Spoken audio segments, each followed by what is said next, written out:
So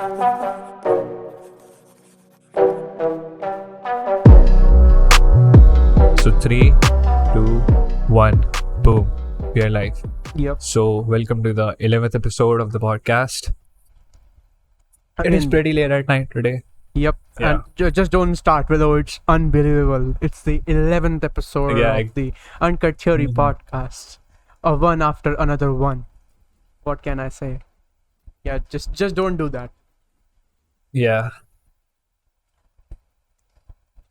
It is pretty important to mention. It has sort of like become a ritual at this point that I have to sort of like mention in every single podcast. Otherwise, it might jinx it. Again, like, So, until and unless, like, what should we talk about today? Again, like, What? like I was saying in the last episode, like I think we're gonna continue the school stories arc. Let's just say the school Okay. stories arc. Uh-huh. So Any other topic before that? Because again, like I have a bunch of stories and it will never end. okay, so like before that, again, anybody that in the audience that feels we are teasing them, we will get there. Just be a little patient. Just a little patient. I was just Actually, again, like talk. the thing that Okay. I was mentioning. I was just listening to a song by Michael Jackson. Have you heard Billie Jean? No. Again, like I've heard the name. I've heard the name. I don't remember where I heard it. again, like okay, Is it it's the name of his? yeah, it's one of It's his. the name of his song, right? Yep. Yeah, it's name of his song. Okay. And at first that I was listening, I was like, with this kind of bops, because of course everybody has heard every single Michael Jackson song, and I've also heard almost every single song that like he has in his discography. But again, I listened to them when I was a kid, basically, and I think he even died just back randomly- when we were kids. yes, he again, I think he died in like 2010, 2009, something was like in- that. Yeah, I pretty well remember I was like in And- 4th grade or 3rd grade back in the day. Yeah, and it was international news. It was international. It was all over. Yeah, he died in like June 25th, 2009. It was literally a global news. Every news channel was covering it. Every single news channel. Yeah. Regardless of where you were in the world, every single news channel was just covering the story 24/7. Yeah. But the And- thing with him was like he was at the top. Like He I don't was think literally at the top. if you think about the pop era, the very first name that sort of like pops in my head is his name. No other name even hits close. Like think about it for a second. So it's sort of like pretty remarkable in that sense. Yeah, I remember. But coming back to that, yeah, the same same go thing. ahead. I remember. I don't know which YouTuber. It's like a buried memory in my brain. A YouTuber was mentioning like Okay. music and stuff, and he mentioned that somewhere in he was visiting Thailand basically, and somewhere down in like an alley somewhere where nobody knew a word of English, but some guy Yeah. with his DVD player was playing Michael Jackson's song. That is the popularity of this guy's influence. For sure. Yeah, so again, back to the topic. I was mentioning that I was listening to this song Billie Jean, and again, like when I was a kid, I didn't know a word of English. I just enjoyed the beeps and the boops, and it didn't really make a lot of sense in that sense when I was a kid. The lyrics didn't mean a lot, even if I understood a word or two here and there. I wouldn't string together anything. But now listening to them again, the lyrics to that song is like a little bit weird if you don't know the story behind the song, basically. Yeah. So Billie Jean is a story about Michael Jackson made this song based on a woman who was stalking him, saying that you are the father of one of my twin kid. But only one of them, not both of them, only one of them. And both of them are twins. So he basically took that as a reference and made a whole song. And it's pretty much that's an artistic achievement if you think about it. Yeah, like taking any sort of thing and like turning it into a basically like a musical hit basically. Like Yeah, that song has for like sure. 1.2 billion views on YouTube. That's a lot of views. And like That's a lot of views. the top comment is, if YouTube existed in the 80s, this song would have had like 10 billion views. Yeah, for sure. For sure. Even if you think about it for a second, like back in the 80s, who were really at the top? Like, if I think about today, I think Drake, Mm, Ed Sheeran, Ariana Grande, all these super, super famous music artists are at the top. Like, but if you think about the popularity that people had back in 80s, what if Spotify existed back in the day? yep. Also records would It's be kind of playing. weird. Because again, Yeah. think about this. Like, to this date, the Beatles have like the highest selling record, and they have sold like Yeah. 600 million records. Yeah. And again, you would think that's a lot because they are like, they have sold like the largest number of albums and stuff like that. But Yeah. what people don't take into consideration, buying an album or like a single song very even, different. is very different Yeah. now than it was back then. Absolutely. 100%. Back then you have to basically buy a proper vinyl record. Yeah. Exactly. Either that, or if you're again like the Beatles were like way back in those days. And Yeah. back then you basically only had like, you could only buy a vinyl record. And if you, and like specifically in India, I remember, not my parents necessarily, again my dad is a big music guy. My Yeah. dad has basically no hobbies except, I would say, working and music. That's it. Again, he mostly Okay. listens to like retro Indian music and old Indian stuff, but he enjoys a lot Yeah. of like the early Yeah, I've 2000s seen. or like mid 1900s, 90s. the 90s, the mid 90s music, like Madonna and Yeah, I have been at his place. He has like albums of 50 Cent, Jay-Z, Beyonce, and I think yeah, some one or of two, some of the like those Eminem's famous early songs. Slim Shady stuff. Yeah, Slim Shady stuff. Yeah, even Dr. Dre. I think you Yep. had an album of Dr. Dr. Dre, Yeah, Snoop Dogg, like yeah, OG rappers. those original ones. Yeah, Yep. those OG rappers. That has changed. So, Yeah. like, if you even think about the music era, it has changed so much. I heard an interview of Snoop Dogg the other day, and a feminist basically approached Snoop Dogg, and she was like, the kind of stuff that he used to talk about in like the gangster raps that were there back in the 90s. People used to say anything, most craziest, stupid shit that popped in their head because it was a completely different time back in the day. So she was like, oh, with the rise of feminism, would you take back the stuff that you said? You don't give I'll show. Again, I'll show you. everybody the knows interview. this I'll answer. show you the interview. Yeah, Yeah, just he was like, "Fuck all the hoes," like, in the most he's Snoop Dogg way. Snoop Dogg. Like, and the brand ambassador. He's like basically the brand ambassador of chilling and like not giving a fuck. Yeah, Like, yeah, I remember like another YouTube video. There was this guy that was Uh-huh. mentioning that once we worked with like Snoop Dogg, we were basically making a music Uh-huh. video with him. And uh-huh. one thing that you need to know about Snoop Dogg, he always carries weed. Always. Always. Always. And Yeah.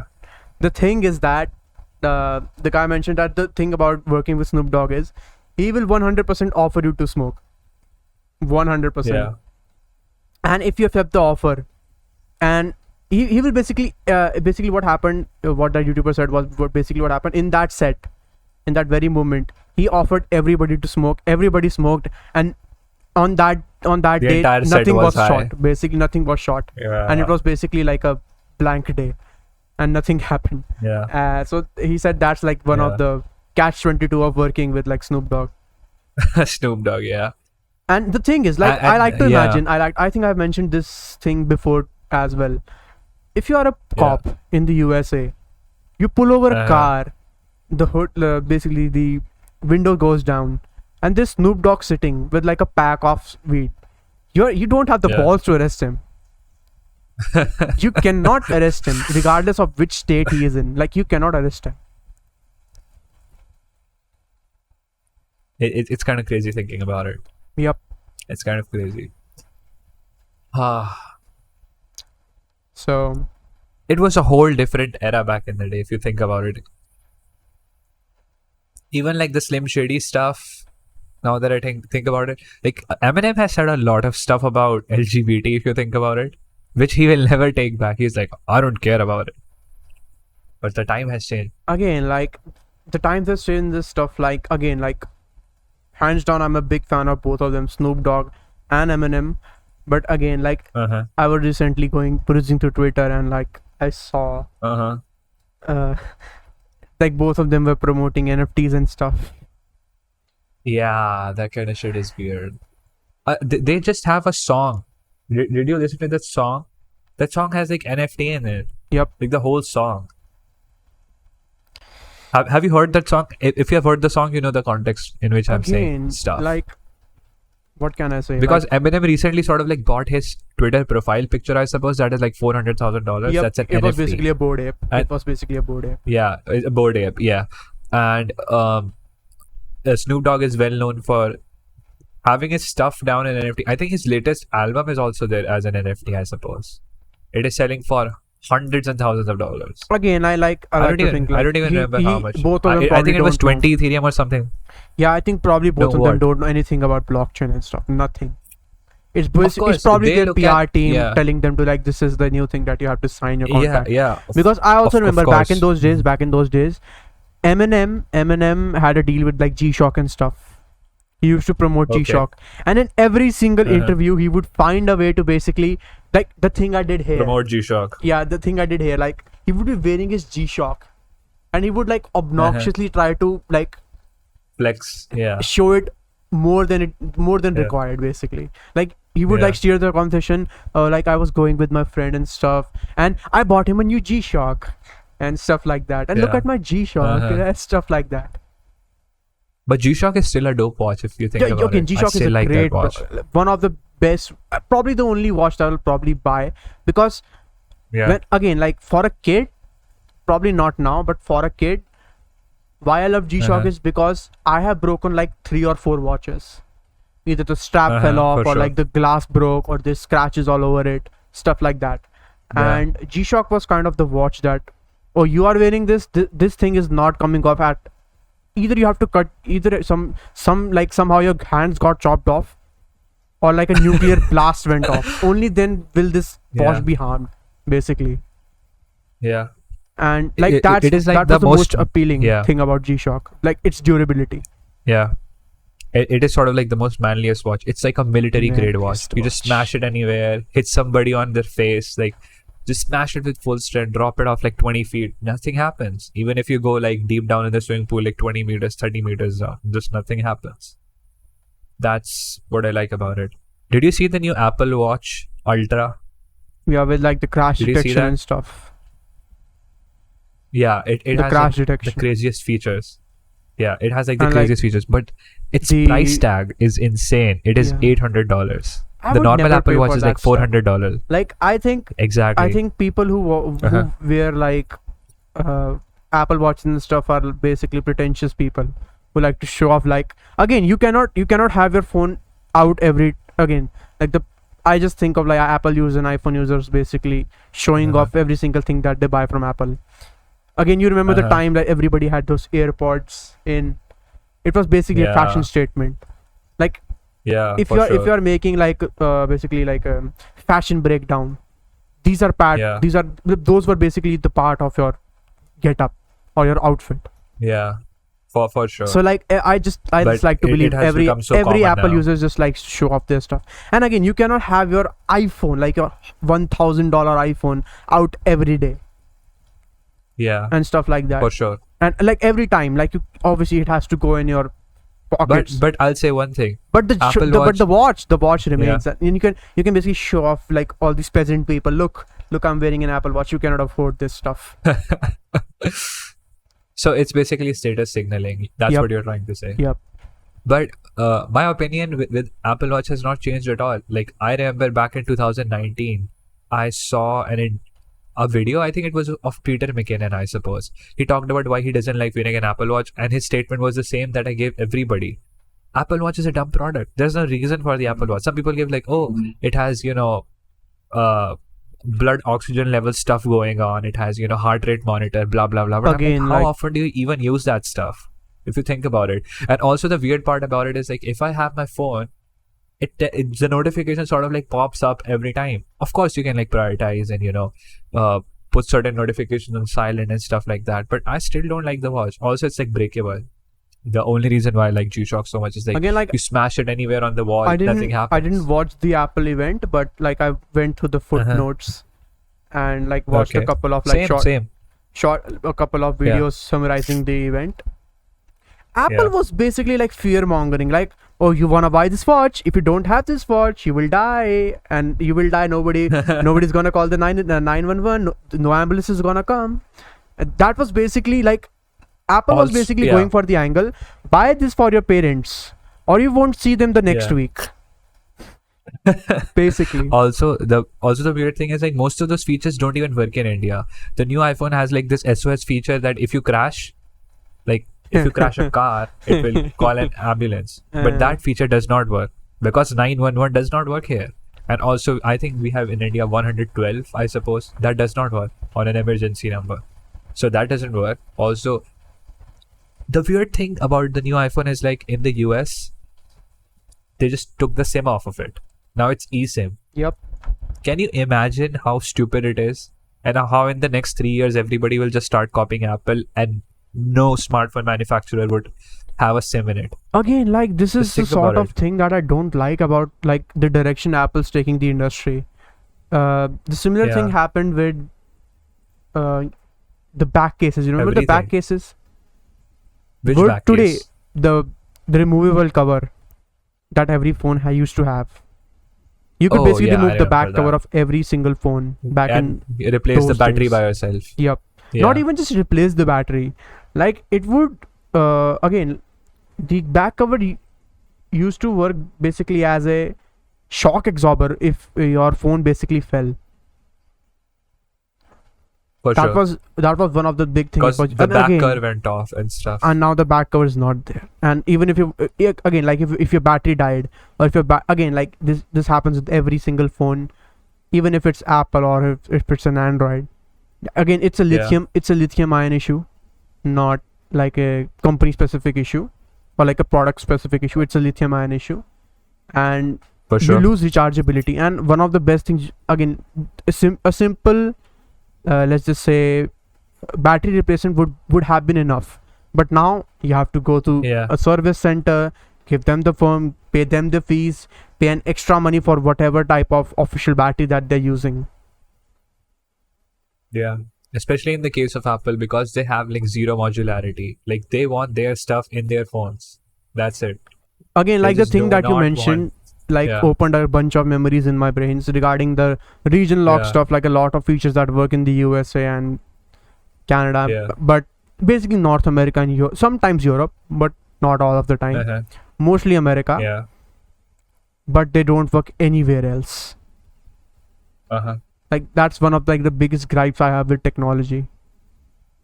Like even with the newest iPhone, a lot of people often told their relatives to bring it from the US or Canada, but specifically the US. Now you cannot do that because in the US they have eSIM. They do not have a physical SIM. So you cannot use that in India. Also on top of that, let's say you live in the US, you have a eSIM into your phone. Now you travel to some other country which does not support eSIM. You're fucked. That's it. You cannot do anything. That's one of the major criticisms of having that. And that's so weird to think about it. Like, why are they just moving to a more and more and more closed ecosystem? Like, again, it's just one of the, let's just say, the largest battles between Android and Apple has been the green text bubble and the blue text bubble. For sure. And like that thing again, like that specific issue is so easily fixable, but Apple just wants, fuck you, we are not in your system. That's it. Yeah. We don't want to be a part of, we don't want to associate with you, basically. And sure. I think an interview even asked Tim Cook about, I send my grandma or like my mom a message and it's all jumbled ASCII characters, stuff like that. What should I do? And Tim Cook just went, buy her an apple.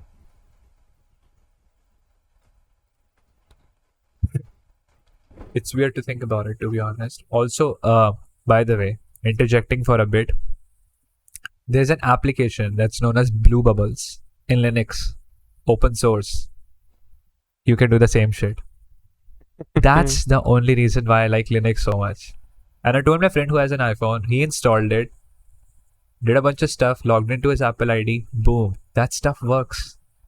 That Again, won't work on that's Android. the best that thing. won't work on Again, Windows. that's the best thing about Open source. open source. Even if the proprietary lords sitting in their ivory towers don't want you to have the proprietary things for like free, or like have the source be open code, or like have that specific code, or like the specific application or that specific service be usable for everybody.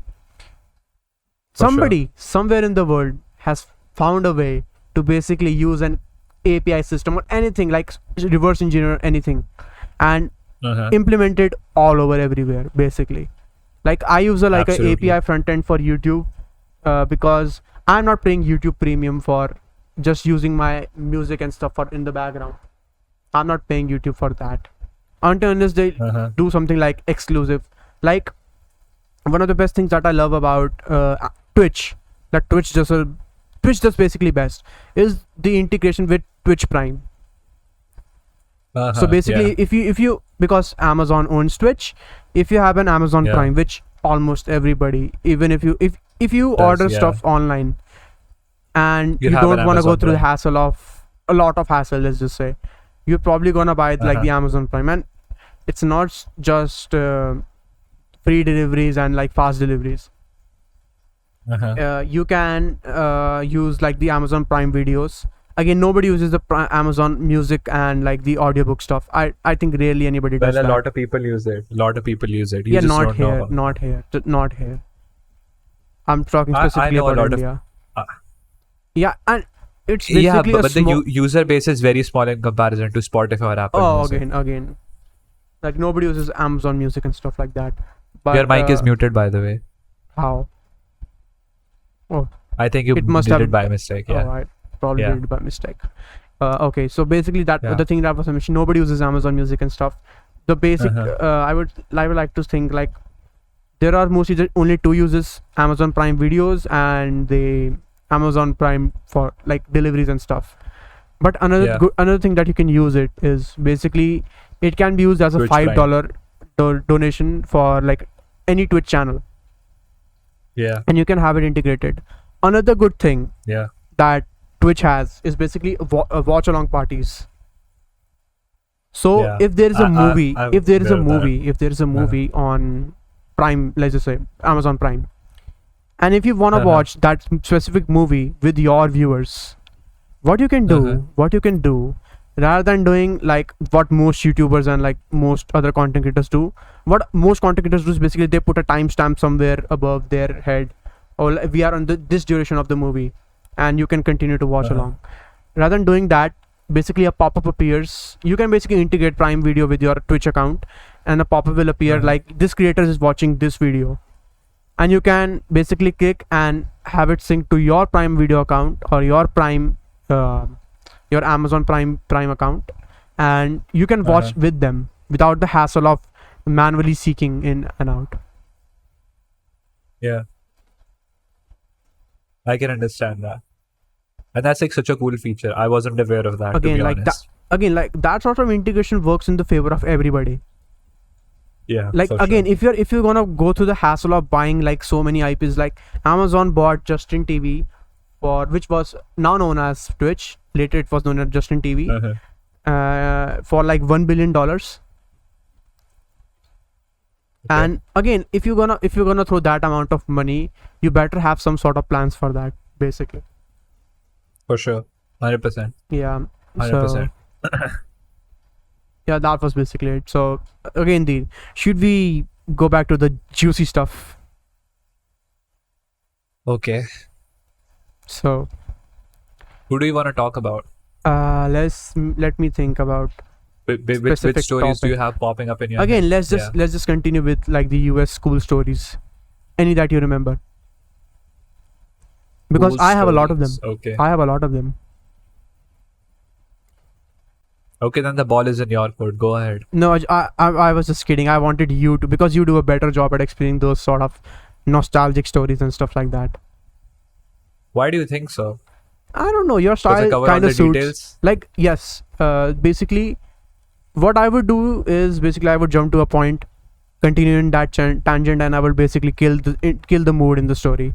But you don't do that. You are a better Yeah. storyteller in that regards. So just continue. Well, I appreciate that. Okay. Just keep talking. In the meanwhile, the Okay. story will pop up suddenly. So because there basically, are a let me. couple of them that Okay, I will give them the overview of what this trip was. Uh-huh. Again, our school had like planned a US trip when we were in the 8th grade, right? Was it the 8th grade or the Yeah. 9th grade? 8th grade. It was the 8th grade. 8th grade, and another one in 9th grade, I think. Back to back, basically consecutive trips. So in the summer, Yeah. basically in our summer vacation, again, Deergh, you can mention the stuff that happened in the US embassy and stuff like that. I'm not sure if I want to mention it because I think that will blow up some people's personal details and stuff, if you know what I'm saying. Probably won't. Okay. We can Let start me from think the of the beginning. story that we can. Yeah. Let me think about. I think the US story doesn't even sit anywhere close. If you look Again, at the top of the pinnacle, the thing is, I have before much better anybody- stories. Yeah, and before anybody goes around, we didn't go to the trip. It was like super expensive. Even Yeah. if you're planning a trip with the family, it's gonna cost way less. They were basically overcharging for everything, so we didn't go. Yeah. And but a lot of students went, and Yeah, but they brought back a lot of stories. that's one thing that I do not understand. Even my college has these like programs and stuff, and our HOD also was this time asking us. It wasn't an HOD. It was like a high level faculty. Let's call him that way. He was asking students that the strength of the students is like very less this time, because our college also has this. I think a lot of colleges have this program, but our college has like a really good program for going outside. Like you can just go for one full semester. It's like 6 weeks in particular. So the way the Again, but why school would had I? back in the day, Why would I? exposure, let's say. But again, it's the cost of it is like way too expensive. For example, let's say for me specifically, I would like to go to the US. No, not the US. I would prefer going to the UK or Singapore or maybe Australia. But all three of these places are like super expensive. They would at least cost me at least like $3,000 at least, or even more. I'm Again, not that's sure. just the cost of transfer, not the cost of living. Again, Yeah, in maybe total it living is would cost me covered. like $7,000 to $8,000. Yeah, maybe No. that's included. No, And again, no, you can living buy is a not covered. again you can buy a balling as like a baller as PC only in that price. the tuition fees covered for those universities. That's it. That's pretty much it. You have to pay for the accommodation. You have to pay for everything that you think of. Of course, if you go there, even the same carrier charges are insane. Everything is insane. It doesn't work like the way it works in India. Like you can go anywhere, Uber, it costs like $500. You can move to a place that's like 20 kilometers away from your house. But the same stuff doesn't really work in the US, let's say. Again, You things go through people Uber, take you that do- for granted. Okay. Yeah. Yeah, again, Yeah. like we shouldn't go off topic. Let's go back to the US trip that our school had. No, I have another fun story, then we'll talk about that. Sure, go Did you ahead. hear about the fact that Uber has all of its information leaked? Basically, Yep, somebody massive Oh. data breach happened, and basically Yeah, exactly. an 18-year-old kid basically not exploited, use his social engineering to basically how should I put this? Have like an ex-IT admin give his admin password and stuff like that. Yeah, for sure. Again, like It's called as spoofing. In the terms of computer science, it's called as Spoofing. spoofing. Basically, yeah. So he has the access key to their AWS server, that is Amazon Web Services. Basically, every company has their database or backend data in AWS. So he has access key to it, admin password, everything. He has the entire fucking data of Uber. Can you think about it? Can you just think about it for a second? Again, like he can sell that information. He can do anything with it. Again, like I don't think you have a bright future ahead if you do that kind of stuff, especially if you're not affiliated with, if you're not state sponsored. Again, anybody, any script kiddie out there that's thinking of making a career in this stuff, it's very fucking dangerous if you're not sponsored by a state, or like you don't have like a country's backing. You can get in a lot of trouble. Like the FBI is gonna be behind you, the NSA is gonna be behind you, the feds are gonna be behind you, the Interpol is gonna be behind you. And you basically have to, and like considering what happened to like Edward Snowden and stuff. But Edward Snowden kind of like has a very different story. If you think Again, he was a whistleblower. He worked for the government and he was a whistleblower. Yeah, that guy showed up on Joe Rogan's podcast, and I was like, how is he on Joe Rogan's podcast? And, you know, they were just the way we are talking on Discord, they were talking through, you know, web. Probably, again, like, again, he's a tech genius. He probably was on like an encrypted server and stuff like that. And again, like, he's not taking, again, I think he's in Russia, and he's not taking any chances. I think so. Yeah, he wouldn't take any chances. For sure, he wouldn't take any chances. Again, like, he's a tech genius. He worked for the NSA. It's not easy to get into the get hired by the NSA and stuff like that. Yeah. So in that particular podcast, he talked about, and that's kind of like the one thing that often kind of like makes you wonder what can happen. He talked about how you have lost all your rights to privacy. And this is the same conversation. Remember the conversation that we had the other day, how Dan Brown warned us about the future? Yep. In his book, Digital Fortress, he basically talked about how all the privacy would be sold and how these major corporations have all our data and they can just do whatever they wish with it. So he talked about the same thing, Edward Snowden. He was like, if your phone is connected through a SIM, it basically has a SIM in it. You have cellular connectivity. You can call somebody. Everything is traceable. All your calls are being recorded. Again, that's is private. That's another major thing that I was mentioning when I said about the back covers or like removing the back covers. Yeah. The thing is, again, like it may sound like conspiracy theory and stuff, but it's not confirmed and it differs from model to model. So the thing is, you power off your phone, but is your phone really powered off? Not really. Again, I have the explanation for that. Again, like if you have a phone, and my phone is currently being used as a camera, so I don't have anything to basically. Let's just say your Android phone. This is an Android plushie. For anybody wondering why I hate Apple, I love Android in weird ways. So basically, your Android phone, when you power it off, you don't know what services are still inside or like which services are still on. When you have cell connectivity in your phone, you can again, what happens when your phone is connected to the cell tower? Basically, a layman would go, okay, I have those 5 5 towers or like the 5 lines that say I'm connected. That's not just it. When you're not just connecting to one tower, you're basically checking the connectivity for multiple towers around your area. Basically, you're not connected to a single tower.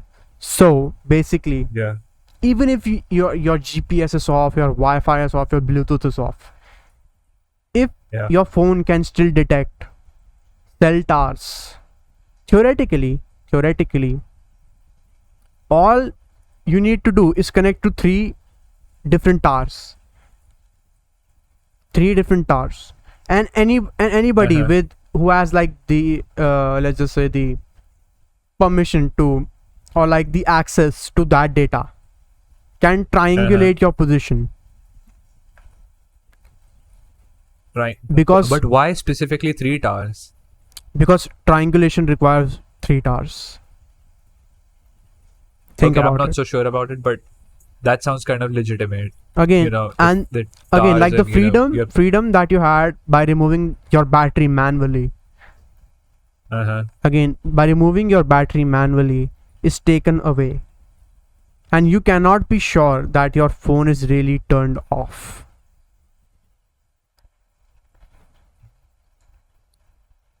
Sounds kind of absurd. Because if I had the removal back, I'll just take out the battery, put it somewhere else, not in the phone, and I'm pretty much sure that the phone is turned off. That makes you wonder about a lot of things that can go wrong in that case. Also, like if you have seen in movies and stuff, if you switch off your phone is still trackable.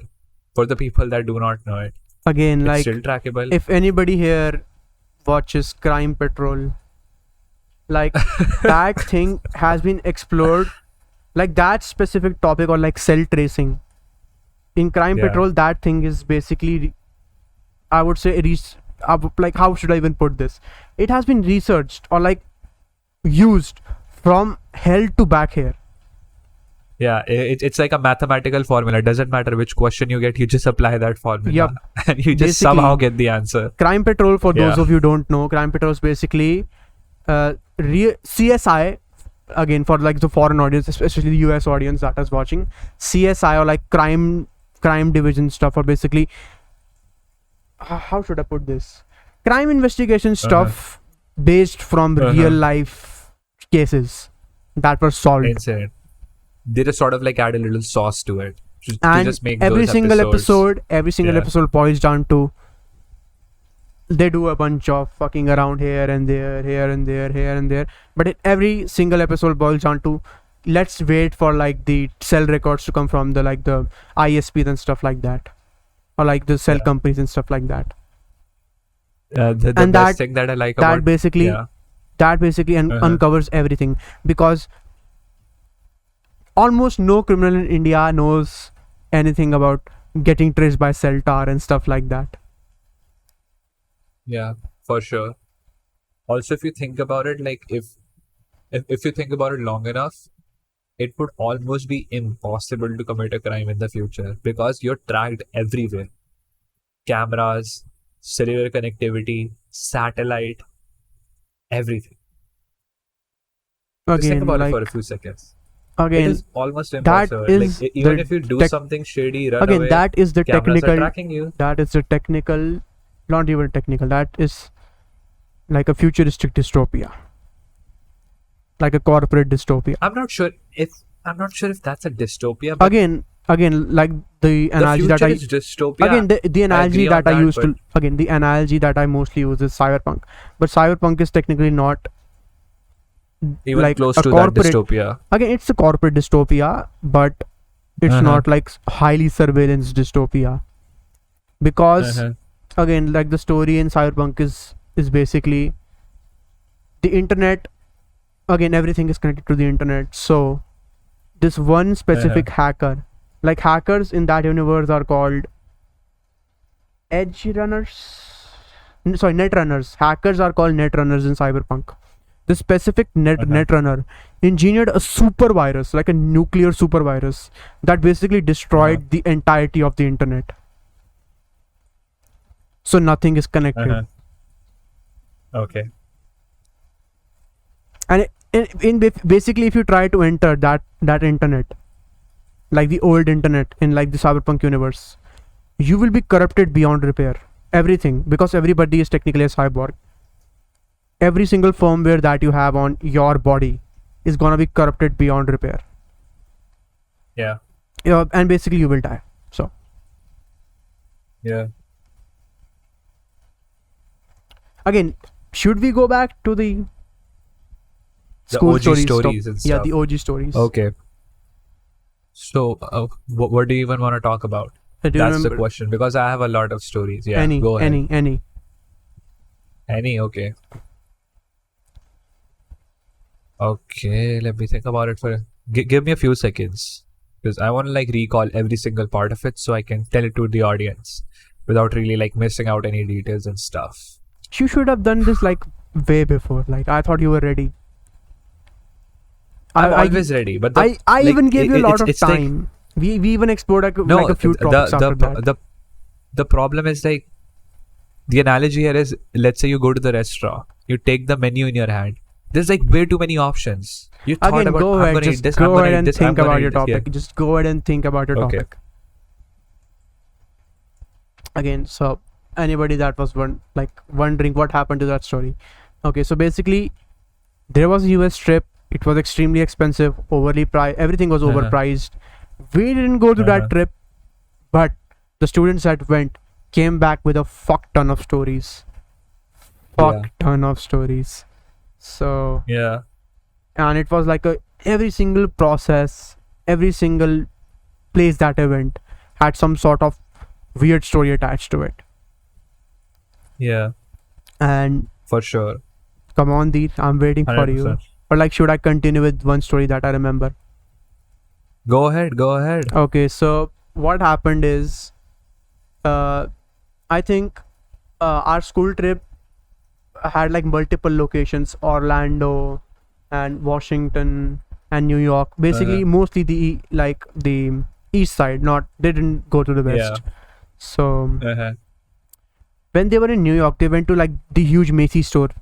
Like, New York has this one huge Macy's store, and one of our teachers that was basically the chaperone, or like basically she was the supervisor who went with the students. Like, again, there were many teachers, but she was one of them, and she had visited the states, like, or like she had relatives in the state. I don't exactly remember, but she knew her way around, stuff like that. So basically, she went to Macy's and to basically shop. Every student was there to basically shop, and they were shopping around and stuff like that. That specific teacher was about to buy like a bag, a $200 bag. As soon as she gave the money in cash to the cashier, like a fire alarm went out, and basically the cashier said, "Go, go, go, go, go, go." And she was like, "But wait, my bag." No, just go, go, go, go. And everybody was rushed out of like the building, everybody. And when everything calmed down, she went to the cashier for the bag, and he was nowhere to be seen. And I didn't know if they called the manager or not, but basically she lost like $200 then and there. Which meant a lot, by the way. Again, like, you are Americans probably out there, not, it might not again, mean- like, yeah. again, $200 is a bit much, but Yeah, it's again, still a lot. that in that Even if- specific yeah. scenario, again, you're probably not carrying a lot of cash, because if like Yeah. if you're like a tourist, you probably have a limited number of cash.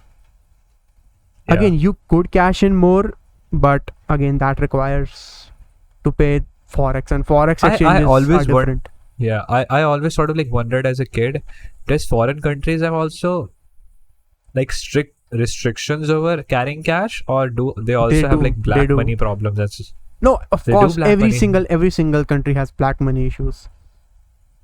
Again, like, but India has like again, on the a whole difference is another level. in India, Uh-huh. there's a lot of black money because nobody pays their taxes. Like, only 10% people Yeah. pay their taxes, and 3%. going down every day. 3% people who pay the tax that they do. The other Yeah. 7% is they are basically not paying enough. Like, they are like Yeah, showing they're their filing off. Yeah.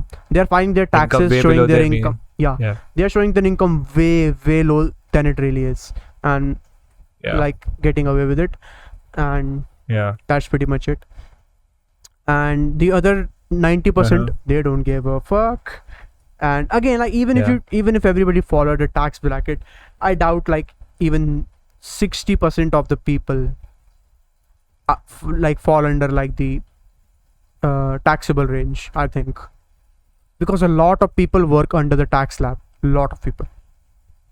Yeah, I do understand. Yeah, actually, the problem is that I think about 93%, I think that was a statistic. 93% Indians like get less than 25,000 rupees a month. That's like, Again, even if you $300. enforce, even if the government strictly enforced it, or if you did not, let's just say, Even if like people went out of the goodness of heart and said like, oh, we will pay our taxes fair and square, like there is nobody to tax, like, because almost every single person falls under the tax bracket. And the thing in the US is again, a lot of people pay tax. I think the majority pay the taxes, but the ones that don't, they get off with billions, let's just say. The ones that don't, that includes criminals, and let's just say like business. Again, like I don't know the thing, how to, again, like I know about it, like how, like what sort of people make black money in India, but I don't know specifically. I only know about criminals and stuff like that because like I've been like watching Breaking Bad and stuff, and he makes a lot of money. He makes a lot of money. But the means through which he makes money is like high risk, high reward. It's highly risky. Again, high risk is like Extremely putting it lightly. risky. If you have watched that show, high risk is putting it lightly. Again, Deergh, come on, stories, man, come on. I was depending on you basically, and you're like putting me dead in the water. Come on, man. I've sort of like had the standard way high up, so I'm trying to like think of a story that is worth talking about. That's the Any problem. story, I haven't man. done a story. Okay, let's just continue that story that happened, like our seniors getting all rowdy and like the road fight and stuff like that. Oh, that's not a fun story. It's just basically a fight scene. Just go ahead, like anything, man, anything. Or like, should I continue with another story? Again, I will continue with another story. Like, I'll let this man think. Okay. So, the seniors that I mentioned, like I mentioned in like previous episodes, that our seniors were very, very rowdy. Almost every single one of them was basically a gangster or had like ties with another gangster, and No, though they were just the ones that were famous.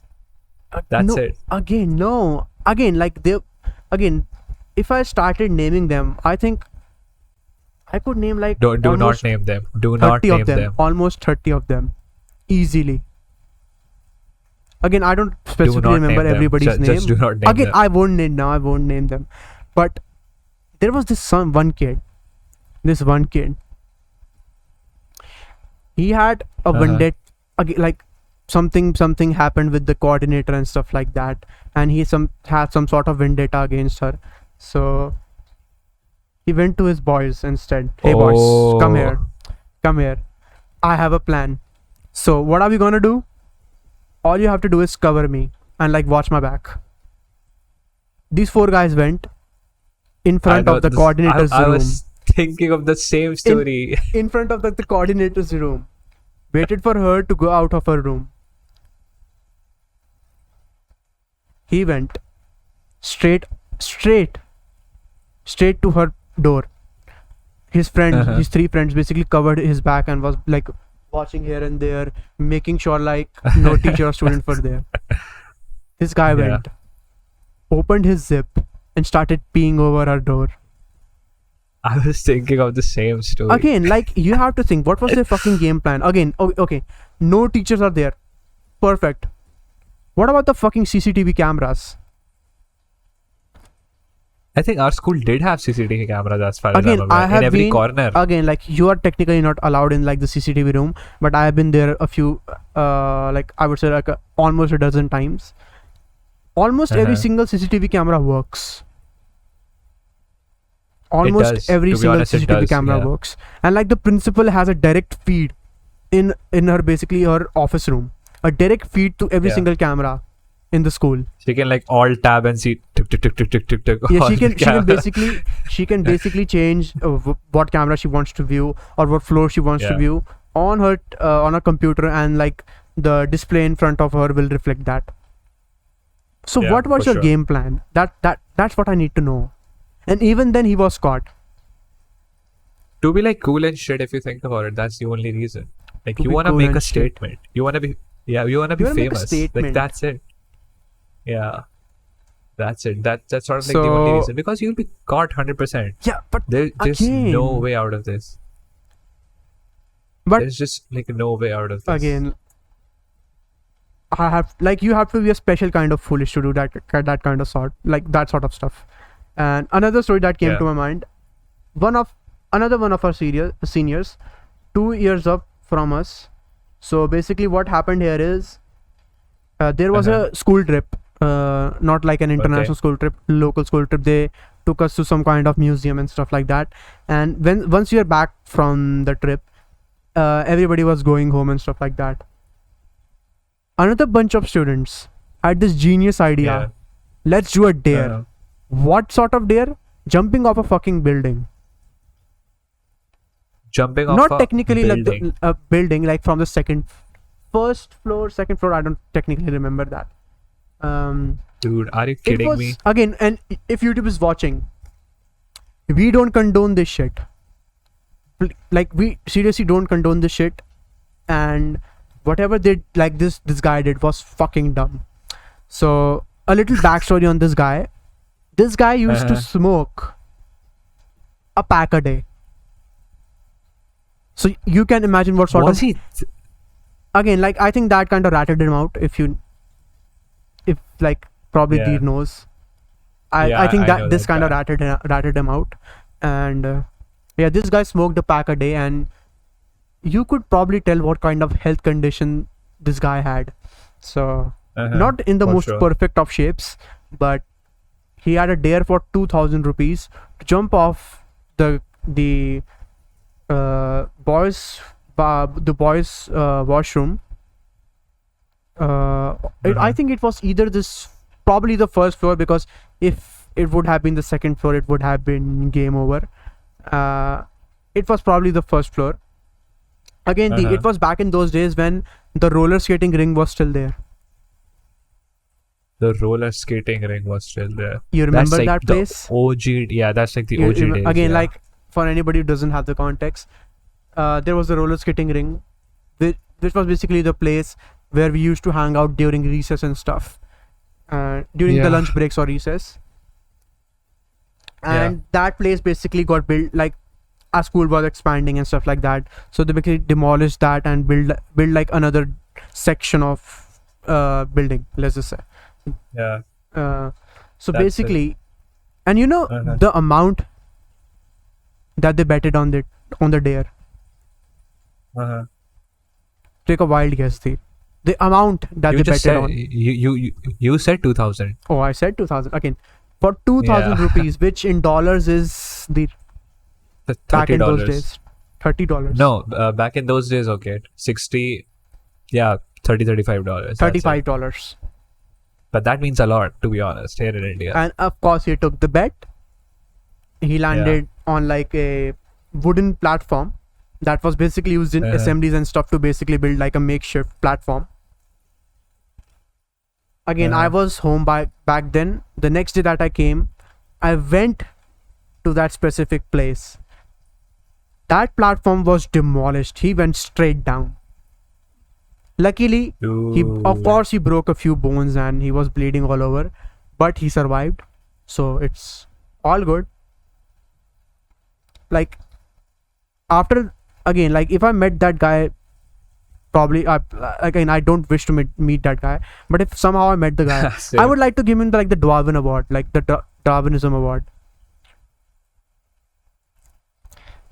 Yeah, any other story that pops up? He was a species of his own kind. Yeah, and any other story that pops up in your head? Come on, man.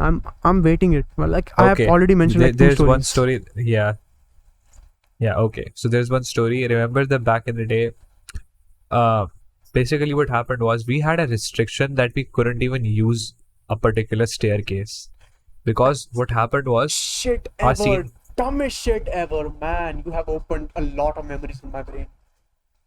yeah. Again, So there were we like got three reprimanded. Again, like, we got reprimanded for using the wrong staircase. Imagine. No, listen to the story first. Okay, Then you'll know the go entire ahead. context why that happened.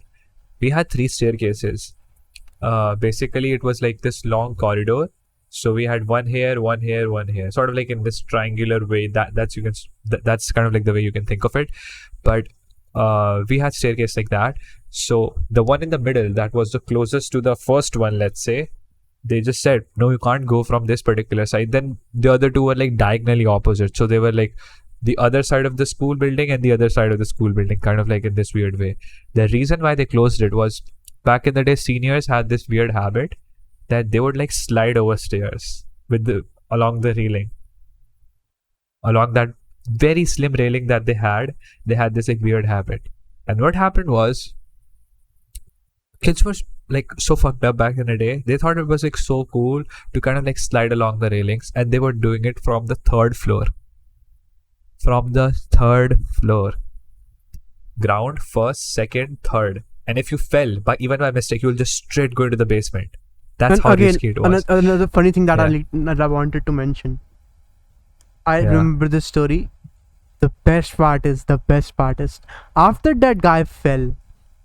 I think it was either like a sick joke from like our school, or I don't know. Uh-huh. Again, our school had like this one stretcher that they used on like sports days and stuff like that. After that guy fell, that place became where we used to store the stretcher, basically. Yeah. And I don't know, it was either like a sick joke by the school or like some sort of memorial that the school staff or the administration put there to basically like commemorate this guy falling from like the third, like it was probably not the third floor, it was like the first or second floor. But here's the juicy part. He was kind of like going through the first floor. It was like coming down from the second to the first floor. Yep. So he fell from the first floor. He was like 1 year senior. He fell from the first floor straight down to the basement. So it was like 2 floors. It was probably like, I would say 25 feet at best case scenario. At max, it would be like 30-35 feet. So he fell neck first down there, and he was in ICU for like about a month. So you can just imagine. Yeah, I at was a school there. Like level I and was there. I saw like teachers, like it was our music screaming, teacher. and everybody was No. yeah. I think it again, was students were screaming. Like yeah. I remember, I like think, a I music think it was teacher. like our instrumental teacher. I Yeah, our suppose. instrumental, basically a music teacher Yeah. carrying, and like two of our music, like the classical music teacher and like instrumental music teacher Yeah, carrying him Yeah. to like, I don't know even if there was The an med- ambulance or not. yeah. The medical room, and then calling the authorities and stuff. But it was kind of crazy thinking about it, because if you saw that scene firsthand, like, Blood dude, everywhere. it's not the bloody part. It's just like so scary thinking about it. Every time I sort of like walk by those stairs and look down, I'm like, whoa, dude, this is fucked up. Again, like the place where he fell, I don't know why, but Yeah. I don't know. I wanted to, like, it was like a laughing stock when it happened. They should put like a red spot over there. No, they didn't put a red spot. They basically put a stretcher there. I don't know why. They basically put a stretcher there. I don't know why, to commemorate like this thing happening, or like a sick joke by the school. I still don't know why they choose that specific place to place the stretcher where the guy Yeah. fell. Also talking about that, there are just some people out there who aren't afraid of heights, and it's insane. I was listening to, I don't even remember who the guy was. It's like a fairly recent Joe Rogan's podcast, about a month Again, old, and they were wait talking a about- second. Before you go to the topic, I remembered another story. Again, like, Okay. it's a trifecta. We need to complete this. It's either stupid Okay. shit, people falling, Uh-huh. or students doing illegal stuff. Again, I think we need to hit all 3 marks. We have discussed like Okay. the purse getting stolen, 2 falling stories, but now again, like even the stupid stuff, The like purse peeing- getting again, stolen is not even that. nothing in The comparison to. the peeing stuff. That's the stupidity. People Yeah, falling. that's a stupidity. People yeah. falling, people falling, breaking bones, and That's- fights happening. Yeah, that's that's the- some crazy shit. Yeah, that's the second story. Third story that I Yeah. discussed. The third story I'm gonna discuss. So, fuck, I forgot the story. God damn it. Oh, again, yeah. Third story is students doing illegal stuff. So, for no apparent reason, every single student in our school had this idea. We don't give a fuck about what kind of stuff we do in school. And by stuff, I mean illegal stuff. Uh-huh. Like illegal substances. So I have seen And in all my- sorts of illegal substances, again, not I just don't the think kind I've of mentioned substances this that you are to thinking. you. I don't think I've mentioned this to you. Uh-huh. In the boys' washroom, I have seen syringes being flushed. Yep, I have seen syringes being flushed. Okay. I have seen like mysterious white substance in like a powdery form getting flushed. Again, I don't think they were like white crystals there, but there was definitely white powders and syringes. So make a, I don't know, like A wild happens, guess. Stuff happens, okay? Yeah. And it's not the USA where like you have like a local drug peddler that's like gonna like sell you stuff like that. I don't even know how you acquire that sort of things in India. Like in US, no idea. in US, all you need to do is like sit around like a back alley and like wait for somebody to pass by to offer you stuff like that. Yeah. Like I saw like this video on YouTube where this guy went to either California or like Miami, I don't know, and he was basically on the counter. How long it takes for someone to offer me drugs, and his record was like 10 minutes. 10 minutes. 10 minutes. It was either This generation it was is either fun. Miami Beach or California. I don't remember exactly, Dude. but so like in India, I don't know how like people find this stuff, but again, this is all either hearsay Also, or yeah, or all- like disposing of evidence. What I'm gonna Yeah. tell you is story that happened live, and like the people were caught, because most of the time people weren't caught in this sort of stuff. So yeah. our underclassmen, like they were like, we were in like 10th grade, they were in like 9th grade. So Okay. basically what happened is, two guys, one girl, they went into like I don't know, like the boys washroom or the girls washroom, most likely the boys washroom, and they were drinking vodka. And the thing about vodka is it has a really strong stench, for those of you who don't know. Again, they were drinking, one of them got smashed. Basically, he got drunk as fuck. All of them went to their classes. This guy that was heavily drunk, as soon as he entered the class, he fell face first on the ground. Again, everybody was like a bit perplexed, and like the teacher went and like picked him up. At first the teacher was like, oh, is he having a heart attack? What is happening? Why did he like suddenly became unconscious as he entered the class? As soon as the teacher picked him up, he went like, you could tell what sort of things he were drinking. Yeah. Like he smelled really badly.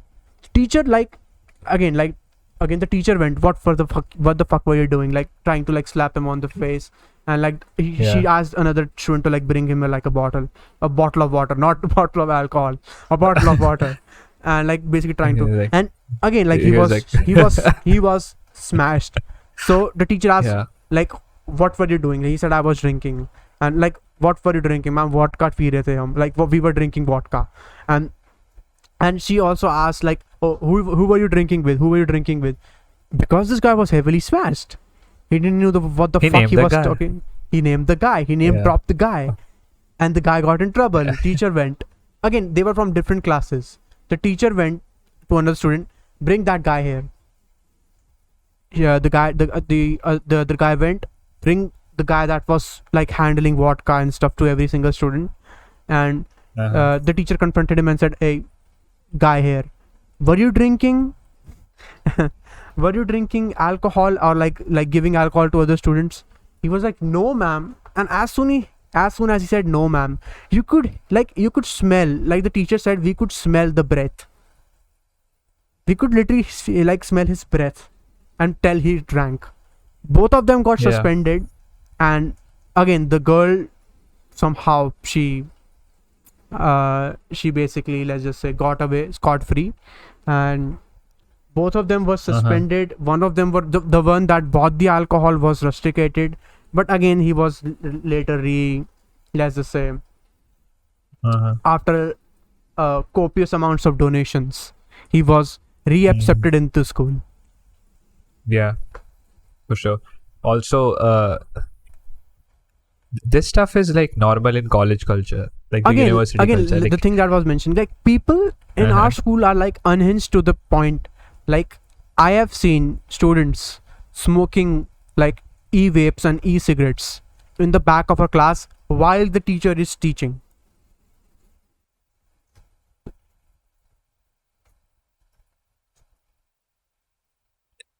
I have no words, to be honest. I was basically, again, like you could tell they were smoking because of course there is smoke plumes which you can't ignore, and there's this distinct smell of whatever flavor of vape they were using.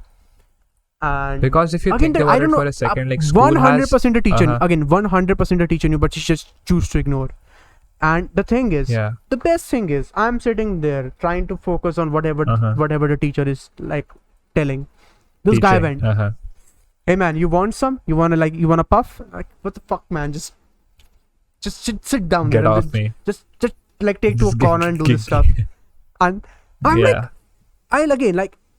it was like that sort of situation because you don't want to be the one that's causing a scene or like ratting people out, because that thing only comes to bite you back basically. And this was like 7th grade or like 6th grade.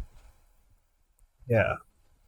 I couldn't be the one. I couldn't be the one that to tell the teacher, ma'am, these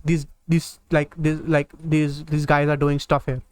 I couldn't be the one to basically said that, because then the class would turn on me, and that's not the thing you want. And again, if you want to do stuff, just do it. Just don't get me involved in this sort of stuff. Yeah. Because what happens is, let's just say like a coordinator or like the principal walks in, because it happened like. We would have random inspections and stuff, not necessarily for like illegal stuff and like that, but basically they would, it was either like the school inspector or our principal that would randomly walk in like in every class without, to basically not like look for children doing illegal stuff, but to basically monitor the teachers or like how the teachers are performing, not the students. And if the teacher walked in, or like if the principal or the coordinator walked in and saw these children are doing this stuff, everybody in the class is in trouble, including the teacher. Okay, maybe not the teacher, because ma'am, I didn't know they were doing stuff in the background or like in the back of the class. I was just focused on teaching. And everybody, because again, everybody in the class, this is the worst thing about school. If somebody in the class did some sort of dumb shit, and again, I know who did the dumb shit. The guy sitting next to me knew who did the dumb shit, and the guy sitting next to him did that shit basically. But nobody wants to rat anybody out, because nobody wants to rat each other out, because if you do that, you basically become the target of every. And when you become the odd one out, any accusation that happens in the future is gonna be directed towards you. Ma'am, this guy did that. This guy did that. And if like 20 people are saying this guy did that, even if they are not the most trustworthy sources, the teacher is going to take that word for it. So nobody wants to rat anybody out, because like we have our own issues. The teacher just went, okay, nobody's going to tell who did this. Everybody gets that punishment. Boom. Yeah, that's the problem. And that has happened so many times. Particularly happened. I was in 8th B. You were in 8th D. 8th E. Yep. In 8th E, the teacher was a fucking psychopath. No, which one? In 8th E. E, okay. You were in E. No, I was in B. You were in B, in 8th E. Okay, I won't name the teacher, but she was a short teacher, like really short, and she used to teach Hindi. That's it. That's all I'm going to say about her. Oh my god. Again, like she has been... Again, she was not my class teacher. Again, we are talking about like home teachers or like the class teachers. She used to teach me Hindi, and I was not... Again, if you know anything about me from this podcast, or like me in general, Hindi is kryptonite for me. If you bring a Hindi textbook near me, you could see me like trying to grasp for my heart, and like I could feel myself like getting weakened and stuff, because Hindi was the bane of my existence for the longest time that I remember. And again, I have mentioned this before. My mom's a Hindi teacher, or she used to be a Hindi teacher. He has got a lot And of shit for that. I got a lot of shit for that. Not from just my Yeah. teachers, like my tuition teachers, my Relatives. peers, relatives, stuff like Yeah. that. Yeah. Again, I know 100% who you are mentioning. Continue with the story. Which story? I just went blank. Which What the story were fuck? we even talking? The short teacher Yeah. from 8th Yeah, E. the short teacher. Okay, the short teacher. She issued a green card to everyone in the class. Everyone, for no apparent reason. Because she was pissed off for some reason because the class wasn't listening, blah blah blah blah blah. Again, So she I'm issued pretty sure every that thing single didn't person. went through. I'm pretty sure that thing didn't went through. Because Yeah, no way in there's like- hell, no way in hell, like the coordinator is gonna sign all those for no apparent reason. She Yeah, probably but threatened she everybody tech- with that, but it probably didn't went through. I'm pretty sure. Because if Yeah. it went, Also, it would have been a permanent memory in my brain. Yeah, for sure. Yeah, I don't think at the end it happened, but it was at least in the process because the teacher was an absolute fucking psychopath. It's kind of absurd. Like those memories kind of like have a flashback. And the weird thing that I have learned from all of these episodes is that college is very different from school, like very different. In school, Yup. the school is bothered about your results. So even if you're kind of like a maniac, the school will still give you internal marks. The school will still make sure that you pass all the exams and you do not get debarred. Yep, Or regardless just of fail what in a your subject. performance is or what your behavior is. I remember, Yeah, like, regardless. should I mention another story? This is a very No, interesting one. let me finish. Okay, Then go ahead. we'll listen to your story. But the weird thing about college is nobody gives a fucking shit because nobody's bothered. There are a lot of students. If one student is debarred or one student gets a back, they do not care about anything. And that's not my college. That's the quote-unquote college culture. Let's call it that way. Every single college. And yeah, that's like so absurd to me. Like even the best students gets debarred, gets a back. They just don't care basically. Like it's just so weird to me why they do that. And even like right now in our 4th year, I'm in my 3rd year right now. The project that we were making was 10 credit subject. No. It was a 4 credit subject. In next semester, it's a 15 credit subject. 15.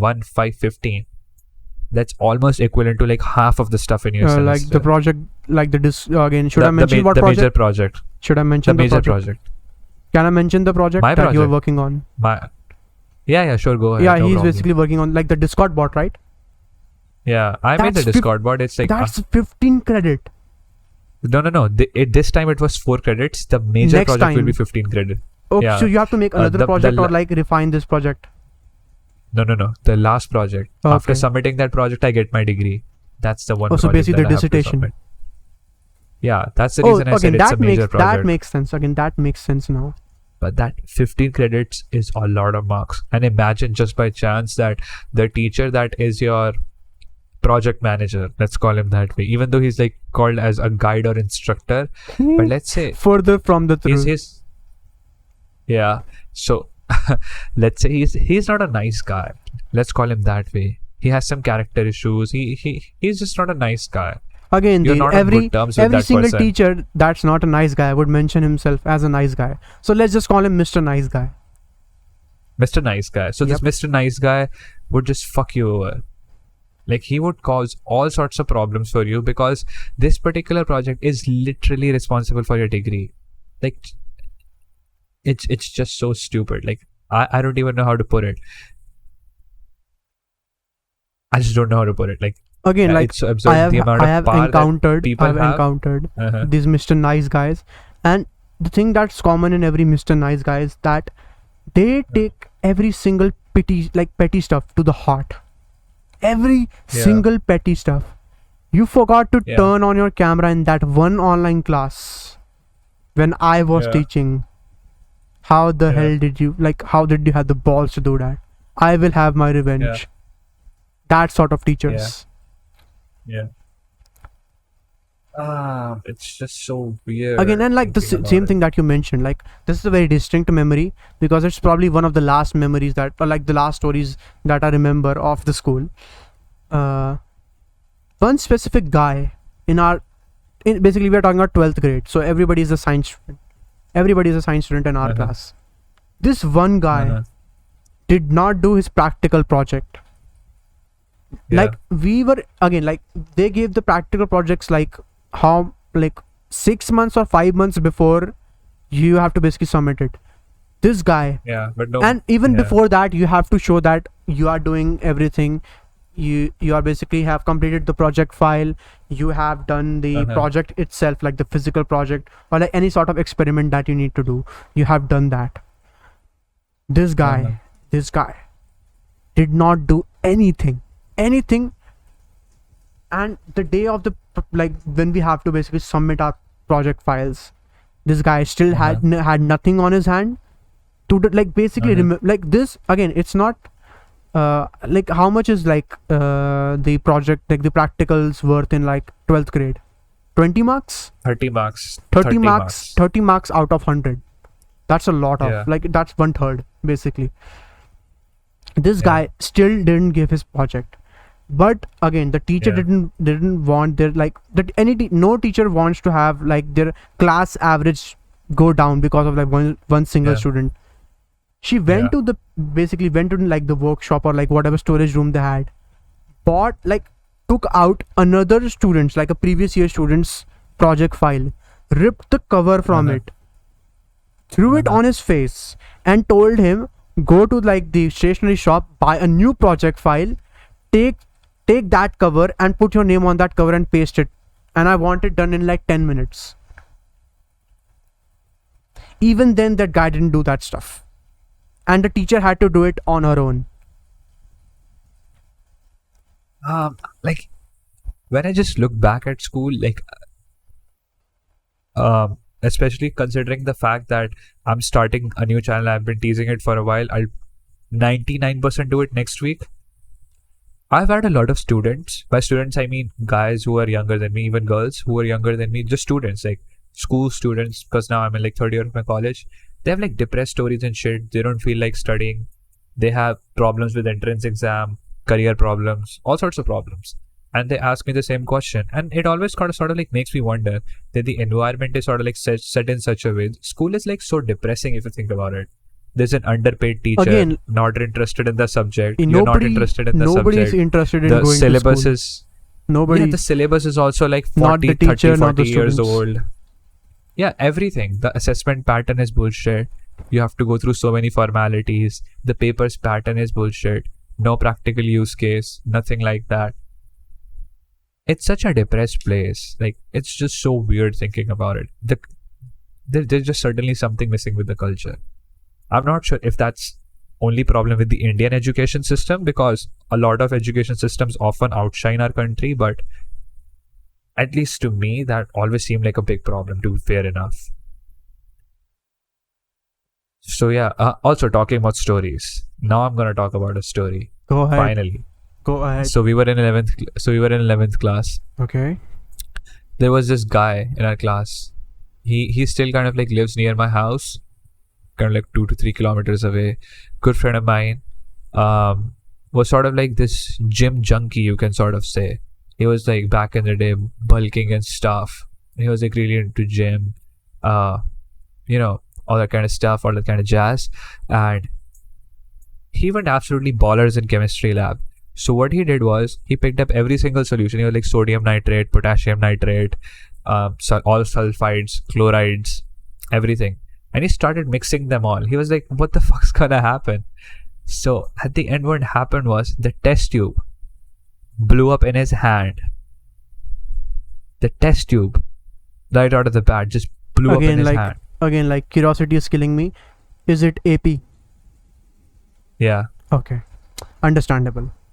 So this Mr. A also has another incident, and he's a crazy motherfucker. Like, I'll just say it right out of the bat. He was pretty unhinged. Very, very unhinged. Yeah. So in India we have like these LPG cylinders. I don't know if they have it internationally. So if you have like a stove, no, they do not. So if you want to like light up a stove, that's what you use. You use LPG cylinders to light up that stove. And if you want to do any sort of burning, anything that involves like a level of combustion. Again, for anybody out there, is basically a propane tank, but instead of propane, it basically has natural gases, I think. Yeah. Basically. Yeah, petroleum gas. I don't even remember what the full form was. Liquid something gas. Liquid LPG. petroleum That's what it. gas. Yeah, I don't remember. I don't seriously. I don't remember what the full form was. Anyways, so this guy had the balls to pick up that cylinder. Basically, it's like a red cylinder. You can just Google it up. You'll find it. He just opened it up and he was fucking with that cylinder. And just for the context, for the people out there, you do not fuck with that thing. That thing, if you mess with it, like if I have a cylinder and I just open it up and the gas is in the entire room for 5 seconds and I turn on the electricity, it will not just blow my entire house, it will blow like, let's say, all the houses in like my 100-meter radius or Again, 200-meter like this radius. is a common fear in like every parent in India. Every parent, absolutely. Because if you, so if what you, again, like if putting some context here, uh-huh. like if you look at like again, like sometimes some unfortunate family accidentally turned on their gas or like the LPG stove, and somebody accidentally turned on the electricity, or there was some sort of sparking, or they accidentally turned on the match, let's just say the like the basically matchsticks. an unforeseen event. Yeah, and you look at like the aftermath of that, the whole building is gone. Dude. Gone. It's basically gone. Either that, or if Yeah. they're very high up, there's a huge hole in the building.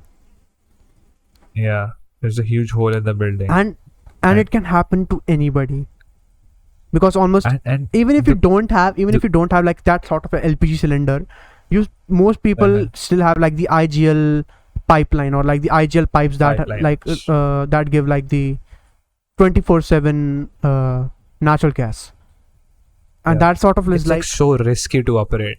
Yeah, and like it's one of like the duties or chores, let's just say, that we have to check if the stove is on or not, because there have been times where the stove was accidentally turned on, and like I had to basically turn it off and like confront my mom, like mom, what were you thinking, like the stove was on. Yeah. Okay, but I've always had this question, like, is it a problem only in India, or do they have the same thing in the other countries? Because I don't think they have it in India. Definitely do, but not necessarily with LPG. Like in US specifically, that sort of thing happens with like propane tanks and stuff. Yeah. Like most people use propane tanks for like barbecue or like outside barbecue and stuff. I don't know about the inside. I don't think. Yeah. It's like, I think I like to believe like most people have like electric stoves and stuff like that, especially the modern houses, or like I know there are still a lot of houses that have like natural gas and stuff, but yeah, I don't know if it's necessarily, again, I believe it's probably an issue. Yeah. But like the explosion stuff, or like the risk of explosion is more likely, as far as I have seen, is most likely reserved for like the propane tanks and stuff like that. Like you have to be extra careful with the propane tanks. Yeah. So this guy basically had the balls to kind of like fuck with that tank, that cylinder basically. Again, like one mishap. I'm not even. One mishap. Either he acts, because he's all bugged up every time. He accidentally pulls the knob, or like he accidentally, let's just say, pulls the pipe that is connecting, because the LPG cylinder in our school was basically used to power on all the Bunsen burners and stuff like that. Yeah. That was basically what it was used for. And if you accidentally pulled the cord, and again, it's a chemistry lab, fire is all around there, and like people are using Bunsen burners everywhere. Yeah, Bunsen burner is on like almost all the time. But the thing that I'm saying was, I was like about to scream, so I just ran. I'm not even kidding. All the lights were turned on, and some guy just screamed and said, this room is filled with gas. So they had to evacuate the entire room, and there were not a lot of kids. There were like 5 to 10 kids. Usually it's like more than 20 kids. Do I remember this story? I think I have. No, I don't think you were even there. I remember like the exhaust going, and like people are trying to turn on the exhaust. Yeah. I think I was there. Exhaust was going on, and we literally evacuated the entire floor. the entire floor. I'm not even kidding. Like, they had to turn off all the lights, just open up all the windows and doors, and it was a weird memory, to be honest, because it's kind of crazy. Just for context, if something goes wrong, that shit is gonna blow you down to smithereens. Like, you'll be blown down to tiny little pieces. Your dead body wouldn't even be found. That's how depends. insane Depends. No, it wouldn't be, because it has You will extremely probably high calorific value. Like you'll probably be in pieces. That's for Yeah, sure. that's what I said. You'll be blown down to smithereens. Yeah. Again, like this like the chemistry lab invoked another memory in my brain. I think the notorious RS that you mentioned. There is this rumor Yeah. in our school. It's not confirmed, but in 10th grade, like there was like this interesting reaction where like the end product was lead iodide, which had like a distinct yellow color, let's just say. Okay. So this mad lad named RS that we have mentioned like before in like the 9th episode. 2 episodes back. Yeah, 9th episode. Yeah. This guy went Yeah. straight chugged lead iodide. I shit you not. Lead that seep in lead. I think we have mentioned this before, how fucked lead poisoning is, and it didn't show up. Absolutely. Again, like it's not confirmed if he actually drank it or not, but he again. But the I thing is, think he one didn't would be come dead again. I don't know. It was very diluted and stuff like that, and it was like But that's this much of a test tube, only this much.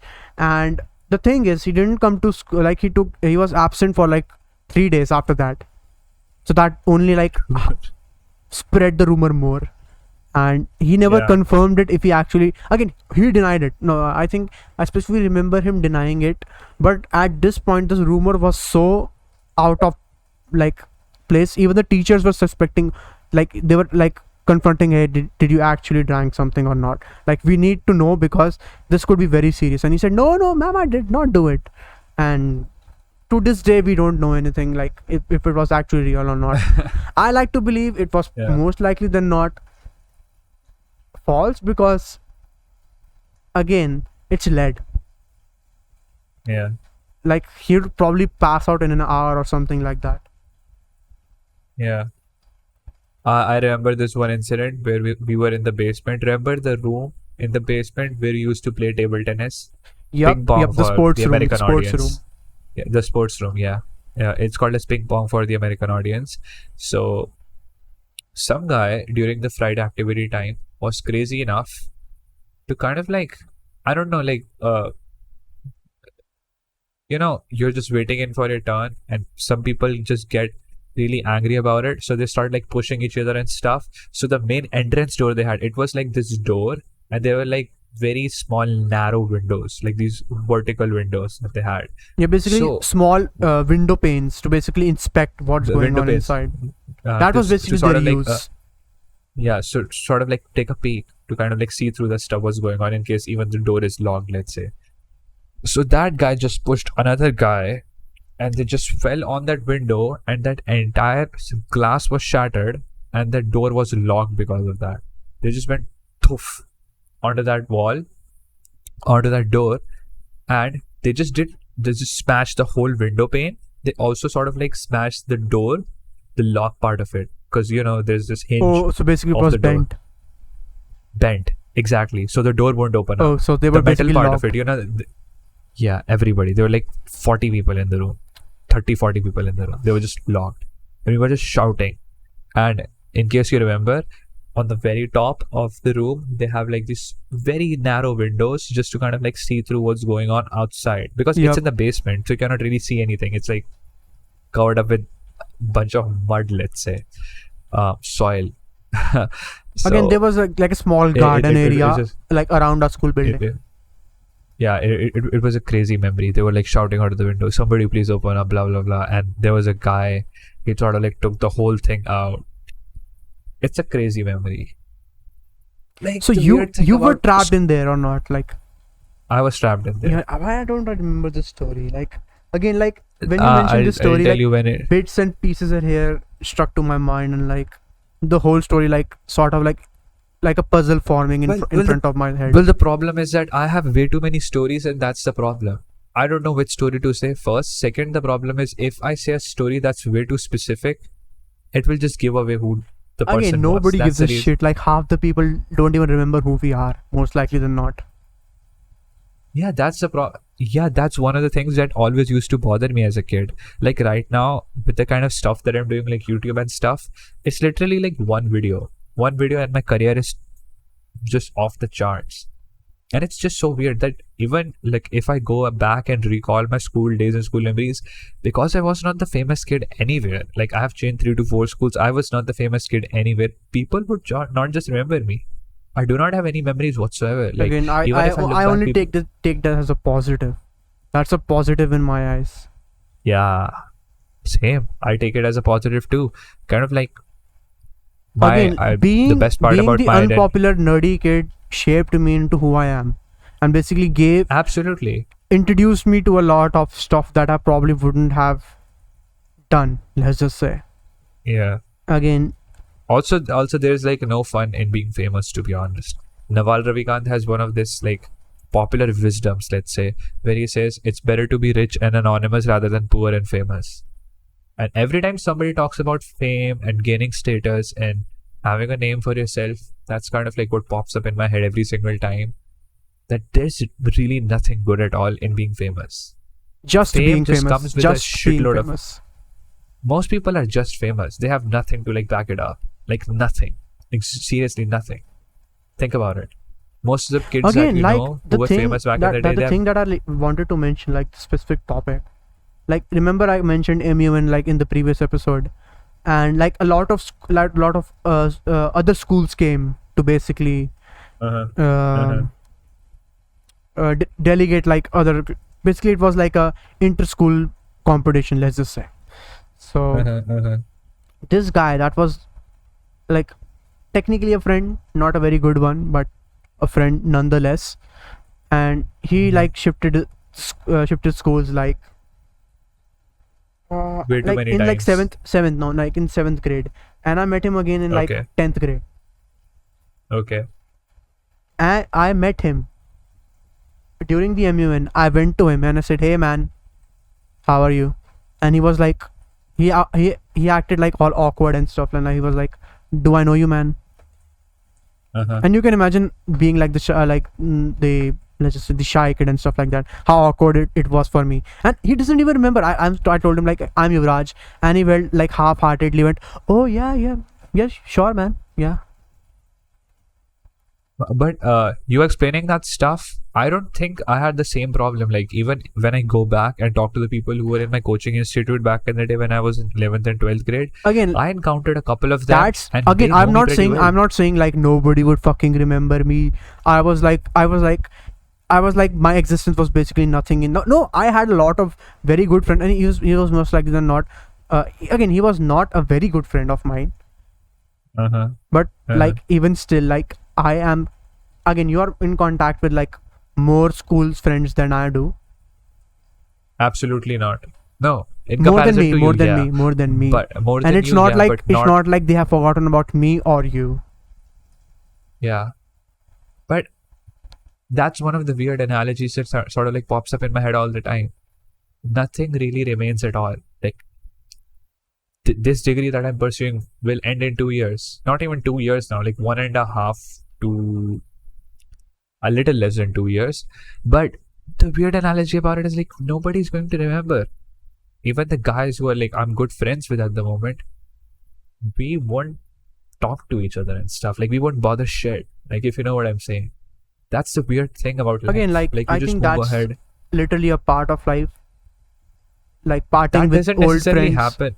parting with old friends, Yeah. meeting new ones, and moving on. Yeah. Also, another weird thing is that I won't name the person because that's gonna blow it off. Everybody that I've met after school, except one common friend that we both have, has changed in every single aspect of life. Again, who is Like that you can common just friend? go, HL. Should I take a guess? Mr. H. Okay, HK? Except that Mr. Yeah, Mr. HK, except that guy. We'll call him Yeah, on I the think podcast he too has someday. not. Again, fuck off, Deergh. He has changed a lot. What do you mean? He has changed. Maybe a not Again, because maybe not for you because you have been in uh, contact with him ever since. with him You ever have been in since. constant Yeah, contact with exactly. him.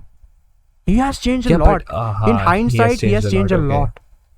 But he has changed for good. Like he's a responsible fucking person now. Yep. Like I look at him and he's like, I want to have more friends like that guy. But that's kind of like life. You don't really get a lot of friends who are like that. Again, people change, and It's kind of weird, but again, most I would be people that you'll more meet in life- concerned. Again, I would be more concerned for someone that has not changed.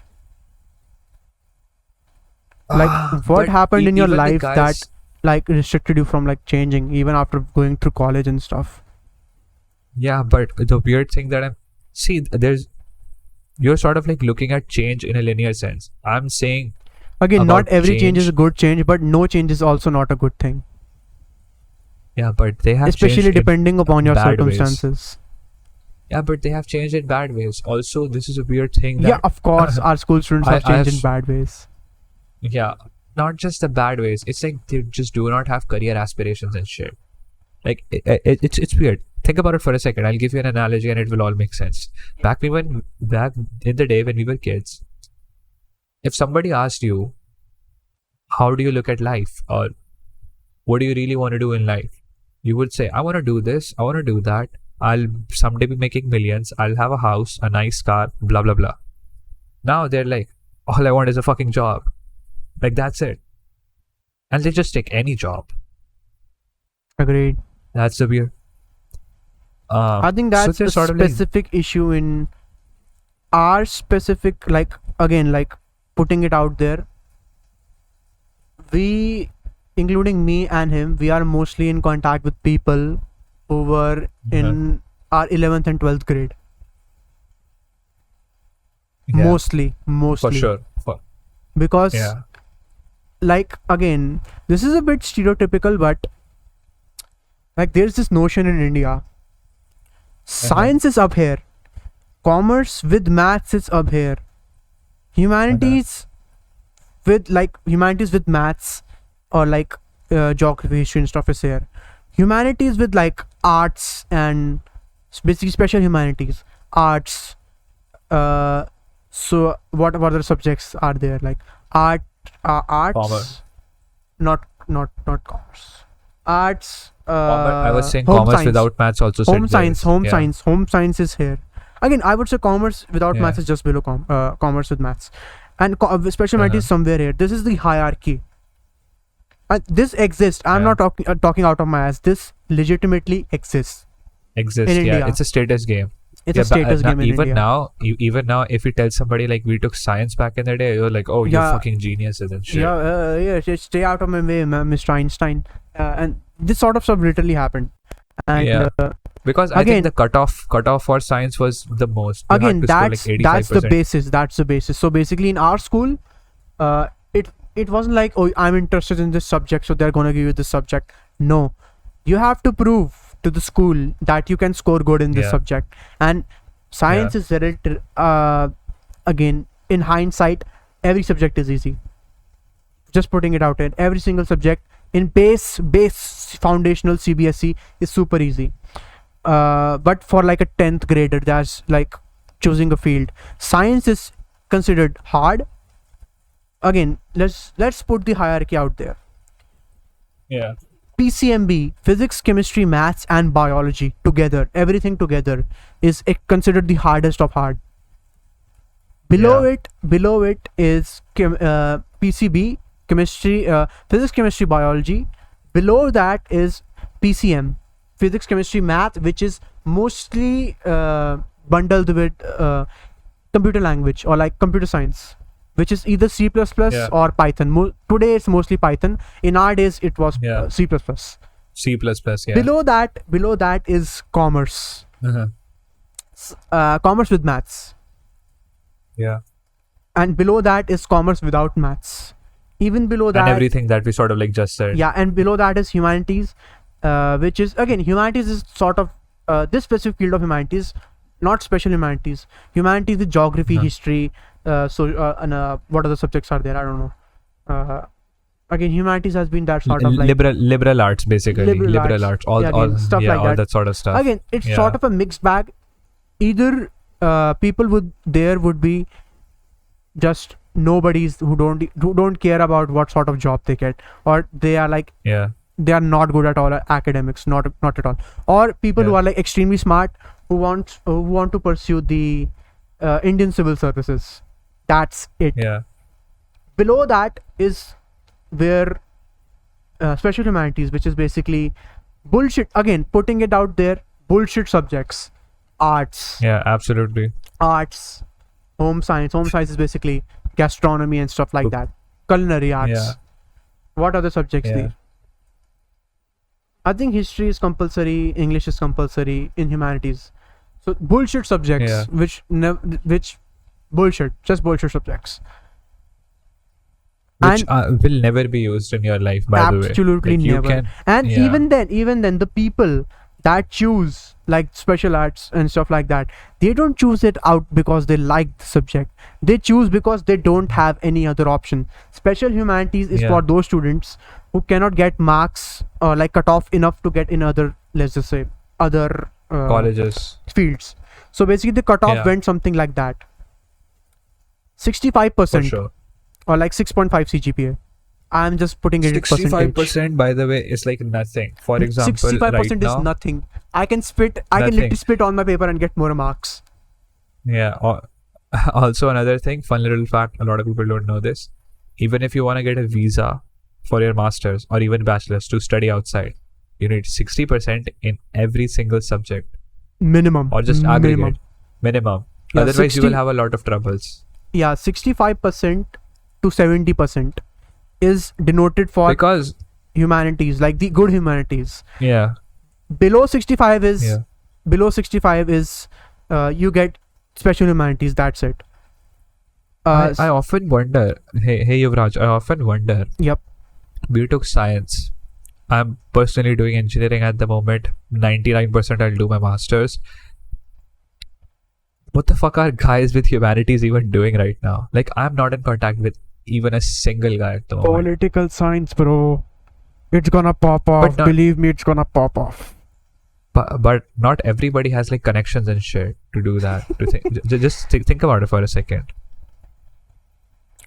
Chhod. Just forget about it. It just like we have an idiom in Hindi, "Raat gayi, baat gayi."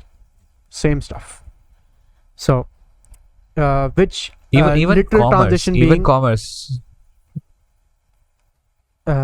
even commerce. Again, commerce has like some prospects at least. That's what I'm gonna explain. But what So prospects? basically, 70 If you're 70 to let me finish my stuff. 70 to 75 is commerce without maths. 75 and 80 is commerce with maths. 80 to 85 is PCB. Sorry, not PCB. yeah. PCM, which is basically what we took. Physics, chemistry, maths with bundled with computer science. Yeah. Then there is the 85 to 90 zone, which is where basically you can get anything you want. Yeah. So I had above 90, so I got it like straight away and stuff. But again, still, the it's not interesting story recommended with to me sort is of. the interesting story with me is you don't get to choose right away because your again the stream that you get depends upon your board marks ultimately. But before again, like the session starts in Your April, pre-board marks. and our marks come in like when do our marks come? June, June May and and stuff like- starting of June. The Yeah. start like the ending of May or like middle of May, the second week Yeah. of May, let's just say, second or sure. third week. So Mm. nobody studied for the pre-boards, especially me. So Uh-huh. what I got was dead in the water, like 70%. Uh-huh. Not even 70%. I think I got something like 69, something like that, which is very nice, but still. Nice. Yeah, very nice, but still. So Yeah. again, they don't give like they have like the form slip comes in. First option is of course PCM because I love computer science.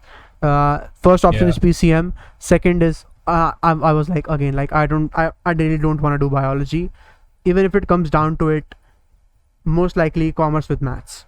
So commerce with maths is the second choice, which is not literally a choice. Like I would like, even if I accidentally got computer commerce with maths, I would probably have argued with teachers like, please ma'am, just like please stuff like that. Basically I would have probably begged to get but my pre-board result came and I got like 69%.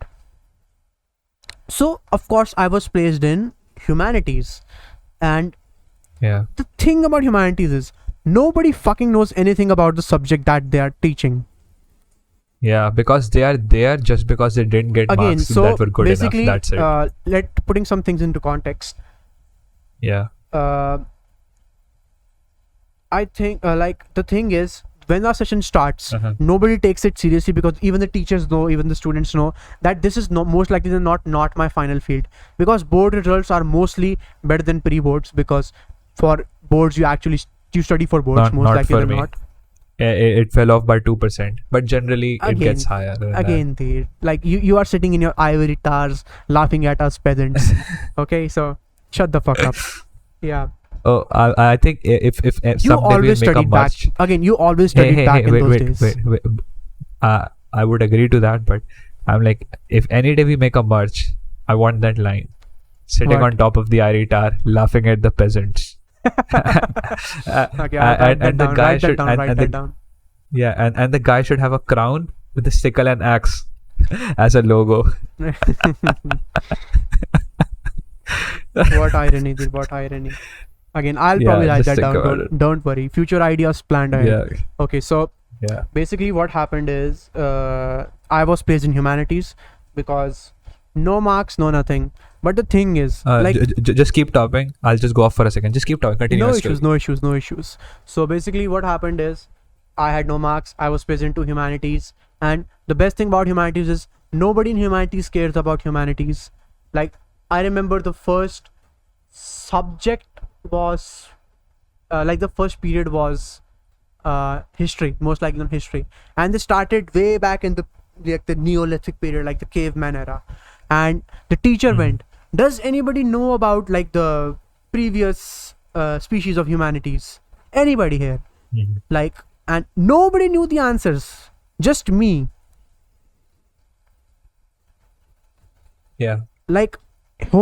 Obviously, like currently we are Homo sapiens. Before that was Homo erectus, and then the teacher Homo erectus and stuff like that. And then the teacher asked, anybody knows about like Neanderthals and stuff like that? I raised my hand. Yes, ma'am. Neanderthals were basically this subspecies of technically another species of like Homo sapiens, which were like generally more buff and stuff like that, and they got phased out. Most likely they're not, stuff like that. Which again, I know this stuff because I watched a shit ton of YouTube videos on like random science topics and stuff like that. But even then these guys don't know, because like you are supposed to have like you again even if you don't have a choice, let's just say because you scored real low, at least you should know what the teacher is teaching about. This is literally what you're gonna study. And 100%. Again, like that sort of stuff was interesting, but again, interesting doesn't mean it's gonna be useful. I know like 1,000 trivia facts 100%. That again, I used to be that trivia guy because I love trivia, and trivias don't the only books that we used to read in libraries back in the day when we had a library period was only science fiction. Yup. Not even science fiction. I specifically again, this is so nerdy, but anything related to space and time, physics, all that. Not just like that specific niche. I remember. I don't remember what that book series was. It was very interesting, but like it had a lot of different topics like Vikings and stuff like that. I have read that book a lot of times, and it's such an interesting book. And even then, I remember there was a specific series. There was a specific series in a library about conspiracy theories and like occult conspiracy theories and stuff like that. You remember that? Yeah, there was an entire book series, like 25. Yeah, that has conspiracy theories about like the pyramids of Giza, the moon landing. Yes, there was the landing. moon landing. There was like Dracula and like Transylvania and stuff. There was such interesting topics that you can read about. But Yeah. of course, no. Everybody in the what everybody in the library did was basically talk. Absolutely, which was the opposite stuff. In library, you're supposed to be quiet and read But a again, bunch of in stuff. schools, nobody gives shit. Nobody, even the library didn't give Yeah. a shit. Yeah, but that often sort of like makes me wonder nowadays. Thinking about the past. Back when I was a kid, I was ambitious. I was curious. I had dreams, and I still have dreams. But mostly everybody's dreams have faded out. And sort of like looking at the entire situation from a macro perspective, from like a bird's eye view, it often makes me feel, and this is a very unpopular opinion, by the way, for the people out there watching. Some people might get even offended, so disclaimer. I think capitalism is way too easy. I wonder what you have to say. I think for me, I would say capitalism is way too easy. And the reason why I'm saying so is because if somebody has an IQ of 130, let's say, which is not a lot, the reason why I'm saying this is, I'll give the full explanation. But if you have an IQ of 130, you have a body that's physically working, it's all fine, it's good, and you have some money to at least compete in capitalism. Because if you're like at zero, you're like at the zero of zero, you're like bare bones, you're fucked. Even if you have an IQ of 150, you have everything, you're still fucked because you cannot participate in the game. Like, that's the problem. But if you have those three conditions, a physically working body, a decent enough brain, and some money to at least compete in capitalism, you can smoke the entire system down. Again, like I know where you're quite getting literally. at. I know where you're getting at. Capitalism is what basically favors Yeah. your existing capital, and it Yeah. compounds based on what you put in capitalism, or like what you have to work with.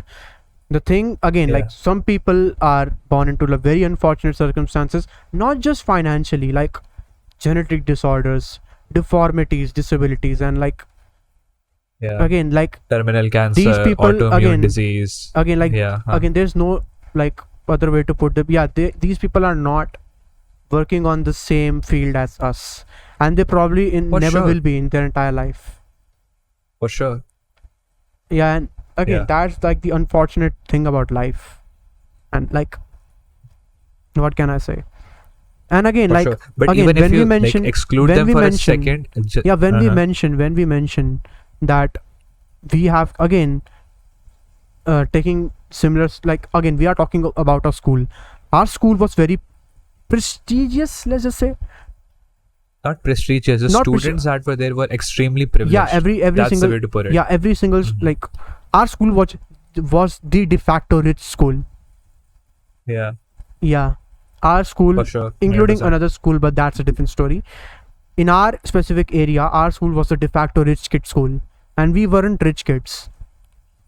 For sure, we were. And like today seeing the same students that come from way more affluent families than us, and they still don't have a Uh-huh. dream, they don't have a drive for anything. Uh-huh. Again, that's your issue, that's something for you to figure out. I can do anything Yeah. about it. Again, back to my story, back to me, boys. Uh-huh. So the thing is, again, that after that first history period, I bunked all other classes because I was like, history is the only thing that I'm moderately interested in the humanities field, and I'm probably not gonna attend the other classes By the way, because everybody by the way, knows. I've never bunked even a single class in school. Like, I'm that innocent kid. I've never bunked even a single class. Again, the Continue. like bunking is saying it lightly because the teachers weren't even there. Because again, putting Okay. some more context into the situation, the first Uh-huh. month, again, our session starts at April Fool's Day, which is Uh-huh. basically welcome, you have been fooled. Another. I always saw it as, again, 1st April, a joke. first day of the next grade. The teachers come in, Yeah. and like the school again when the next session starts, there obviously a huge assembly, everybody's gathered, the principal's giving a speech, stuff like that. And Uh-huh. you can summarize it in a one paragraph, which is basically, welcome you foolish kids, you still have like 5 more grades to go. and you have been made a Uh-huh. fool because this is April Fool's. Yeah. So basically, for 11th graders specifically, the teachers and most of the students are entirely busy because on like March 1st, our school has this Uh-huh. something that is known as the Confluence, which is like a mega. How should I put this here? The Confluence. It's an event. It's a major event. event, one of the biggest events in our school, and it is entirely organized by the 11th graders and the teachers, Yeah. and specifically the ones that teach the 11th grade. And everybody is busy, no teacher is teaching, because even the teachers know that most of the students are gonna get jumbled around because nobody performs good at the pre-boards, and a lot Yeah. of students are gonna get jumbled around. Some will think, For sure. science is pretty hard, I'm gonna take commerce, and some will be like, Yeah. oh, finally my board results came in, I got good marks, so I can go to the field that or the stream that I like. Yeah. And Uh-huh. I remember this cocky kid, initials are KM. KM. Initials are KM. You probably know him. Ah. You probably know him. Now it's a mental exercise for me. KM. Again, maybe I'll mention the Ah. story or like elaborate more. You'll get you Go will ahead, go you ahead. will see who he is. Go ahead. KM. Go ahead. He was initially in science, and again I was bunking all my classes and stuff like that, and not because like because nobody was teaching. If you went to my class, students were just talking. There was no teachers. Students were doing random shit here and there. So I just went, oh, let's just roam around and like go into the other classes.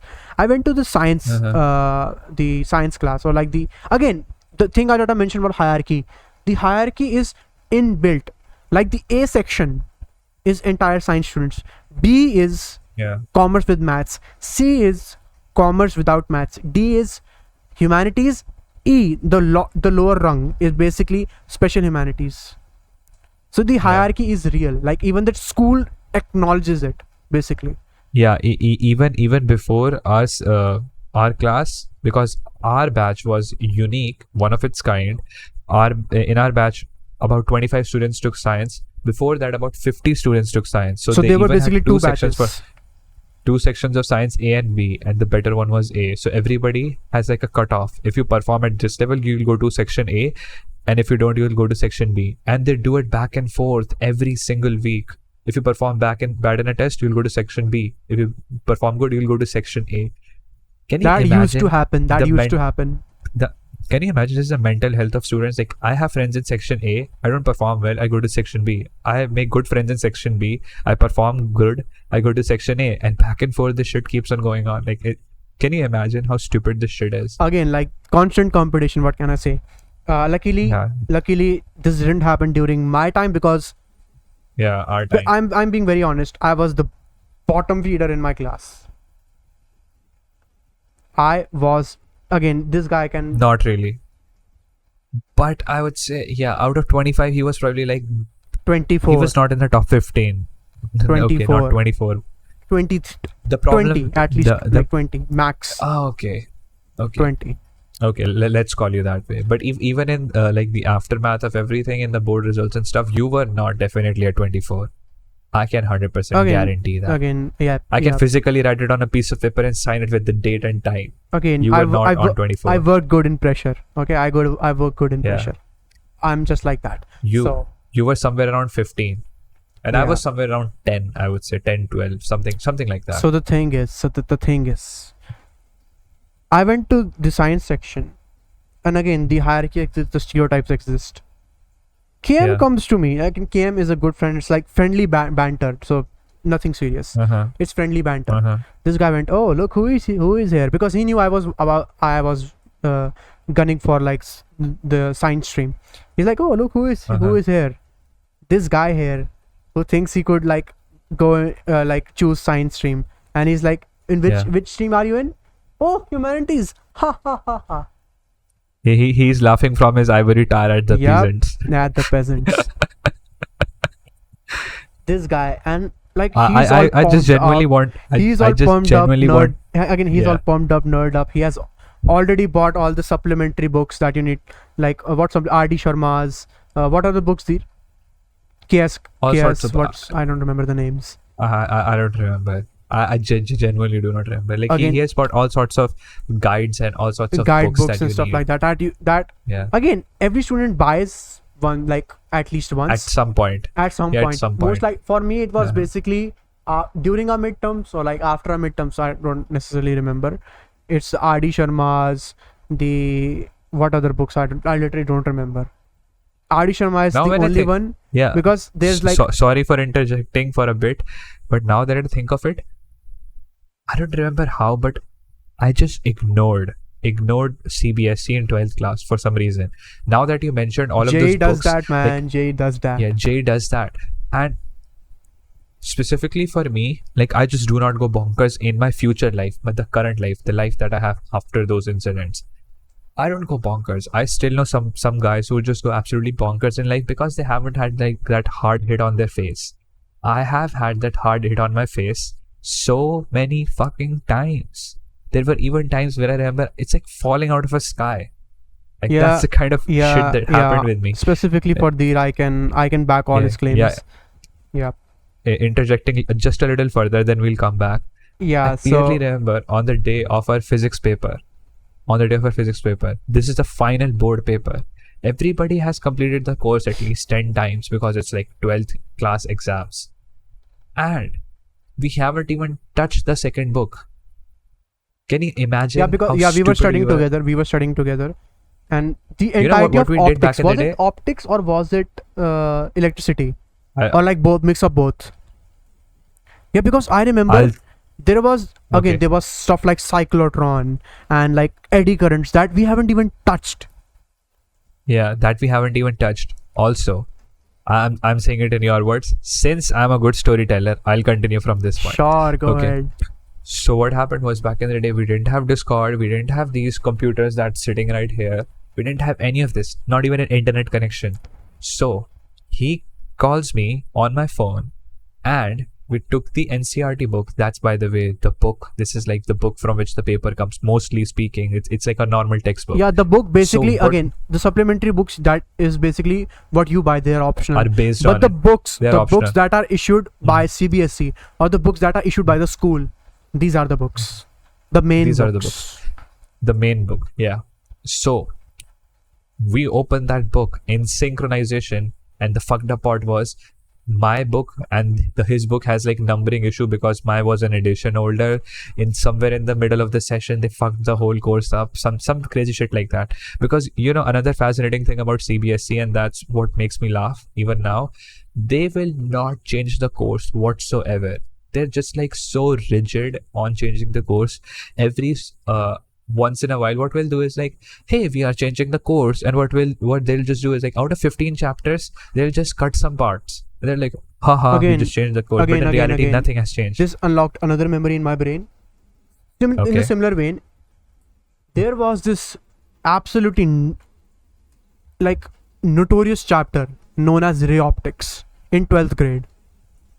Yeah, It's basically the study of lenses and how light works. Mind you, yeah, and stuff like Young's modulus, the wave theory of light and the particle theory of light. Like extremely advanced topics, extremely difficult topics. They basically went, okay, we are gonna take this topic out of 12th grade and put it in 11th grade. CBSE said. yeah. We were Yeah. like, okay, I think we were like, oh, okay, like nobody studies in 11th. 11th doesn't really count. Like the 11th grade doesn't really Yeah. count. Any type of marks that you Yeah. score in 11th Uh-huh. doesn't matter at all. So Yeah. we were like, okay, sure thing. Like one more chapter that we were gonna just peruse through, or like not even like bother learning. Yeah. And 12th grade rolls in. Yeah. CBSE events. I think that was a bad decision. Let's take that ray optics chapter back from 11th grade back to 12th grade. So you have to study it Yeah. again. Yay! And the worst part was, back in 11th grade, our teachers were like, oh, we are not going to teach it because 11th grade doesn't really matter, blah, blah, blah. Yup. And when we went to 12th grade, teachers were like, oh, remember we taught you this in 11th grade, so we're not going to teach you over here as well. We were like, get fucked, motherfuckers. It's why this shit falls on us all the Again, time. like that Ska thing kaima- has happened so many times, especially in so many times. mathematics. Especially in mathematics, like they're these fuckers at our school assume that this topic in mathematics has already been covered, so they can just skip it in physics, because again physics is very intertwined. And the thing that I mentioned, PCB, physics, chemistry, and biology. You don't learn maths in these fields, but the fucked up part is, to understand some complicated topics in physics as well as in chemistry, you require math. It's required to learn maths, especially like certain, especially calculus, especially calculus, which is basically 50% of mathematics in 11th and 12th grade. Calculus, differentiation, integration, mainly that part. Also limits, all that kind of stuff. But coming back to the story that I was saying, again, so what let me happened complete my story. Go ahead. The one KM with KM. This guy came like having like his friendly banter and stuff, like, oh, look at me, I'm in science. Look at this peasant guy here, couldn't even make it. Mentioning me, that couldn't even make it to like commerce, let alone science. So 1 month passes, the board results come in. This guy couldn't make the cut for science, and has to take commerce with maths. Me, the prestigious student sitting at the ivory towers, looking down on this peasant shit. You can already tell what it's the next time I met him. Reverse card. Yeah, the ultimate Uno reverse. I basically I think nobody changed except him. So basically, I took his spot. Yeah. Now you were the guy at the ivory tower laughing at the peasant. It's kind of weird thinking about it. It was like Giorno's theme was playing in the background even before the anime was made. Like some crazy anime shit. Anyways, now coming back to your story. So we didn't have any of these computers, Discord, no nothing, not even internet connection back in the day. So this guy calls me, and what we're basically doing is we have 2 NCRT books. We take the first fucking book, and again, we went mind you, not synced, because like the page numbers are not jumbled together. The pages weren't synced, so we were like topic by topic, even diagram not by even diagram. that. Some topic, like some chapters were mixed together. Some were like before, like some were like after. Like in my book, it was chapter 12 was chapter 15 in his book. Yeah, but that's not that big of a problem. The main problem was because the page numbers were messed up. I would tell him like, look at the diagram on the left, and that would basically be on the opposite side of the page. And he was like, oh, which diagram are you talking about? So we had like issues and stuff. But keeping that aside for a second, the problem was what we were doing was, and the next day we had board exams. Like that's kind of how crazy it is. We take that fucking book, go from page by page, covering every single topic, diagram to diagram, every single derivation, everything. And we just did that for 6 hours straight. This guy called me at 7:30 or 8 o'clock. We were up till like 2 p.m. at night. And then we just woke up at somewhere around like, I would say 7:30 a.m. This guy comes to my house at 8:30. We just went, give our board exam, came back home. And the moment we were going from you are not mentioning the fucking point, which was our physics exam was notoriously hard. It was like the hardest in like 10 years. The story didn't end. Okay. So we are going through for the exam. What happened was, and mind you, both of us are atheist or fairly atheist. We are not religious at all, or even if we're like barely religious. We were praying when we went for that exam. We were like, oh, we didn't do anything. And I was thinking about how are we even going to score marks? Because I was like, we only know this topic out of all these topics. So that was a big problem. The second book, we barely touched it. The second book was modern physics, Planck theory, Maxwell theory, all that kind of stuff. If you're extremely into physics, advanced, if you're not into extremely physics, advanced topics. extremely advanced. The theory is even like so hard to remember. Like you at least need to know the gist of it so that you can write something. So And the physics exam was really hard. I clearly remember it was our first exam after English, like the main subjects. Yeah, some students were even crying. I specifically remember Some students were even crying. Some students were even crying. I clearly remember during the paper and after the paper. Yeah. I just don't want to name the guy, but I clearly remember somebody was crying. It's a weird memory. Like, I just do not want to remember that, if you know what I'm saying. Yeah, imagine flipping through papers and like you're just staring at death's like hell's doors basically. That was the feeling of when like looking at that paper. Also, the worst part was like I was studying for JEE, but the problem was like if you by chance do not get an aggregate of 75%, that is physics, chemistry, maths, 75 in all three of them, your JEE score is invalid. I got 79 in physics. That was my lowest. If I got like even 85 in physics, my percentage would be... I was like, after that exam, I was literally considering, 40 isn't that bad. Like 40% isn't that bad. Remember when we were like going home, we were like talking what we did wrong, and the list wouldn't end. Everything. Okay, what's the answer to this question? Oh, you didn't do that? Oh, okay, I did. So what would be the answer? Okay, 47. Again, like 47 is not really an answer, but I put in 55. Oh, okay. Next question. That was basically the whole paper. Yeah, that was basically the whole paper. And the worst part was I used to go back to C++ tuition, which is another story. C++ tuition back in the day. Money, time, effort, all wasted. Yeah. But the weird thing about that was like I went to that tuition and everybody was like, my physics paper went great, and I was like, are you fucking kidding me, dude? Like I'm going through crisis and shit. Yeah. And again, like I'm calculating. This is the worst part about like CBSE and like boards and stuff. Politics influence a lot. Like, yeah. The thing is, because there was such a hoopla about that a paper is super hard, that the CBSE basically got pressured to basically, let's just say, be extremely lenient in our exams. I scored 77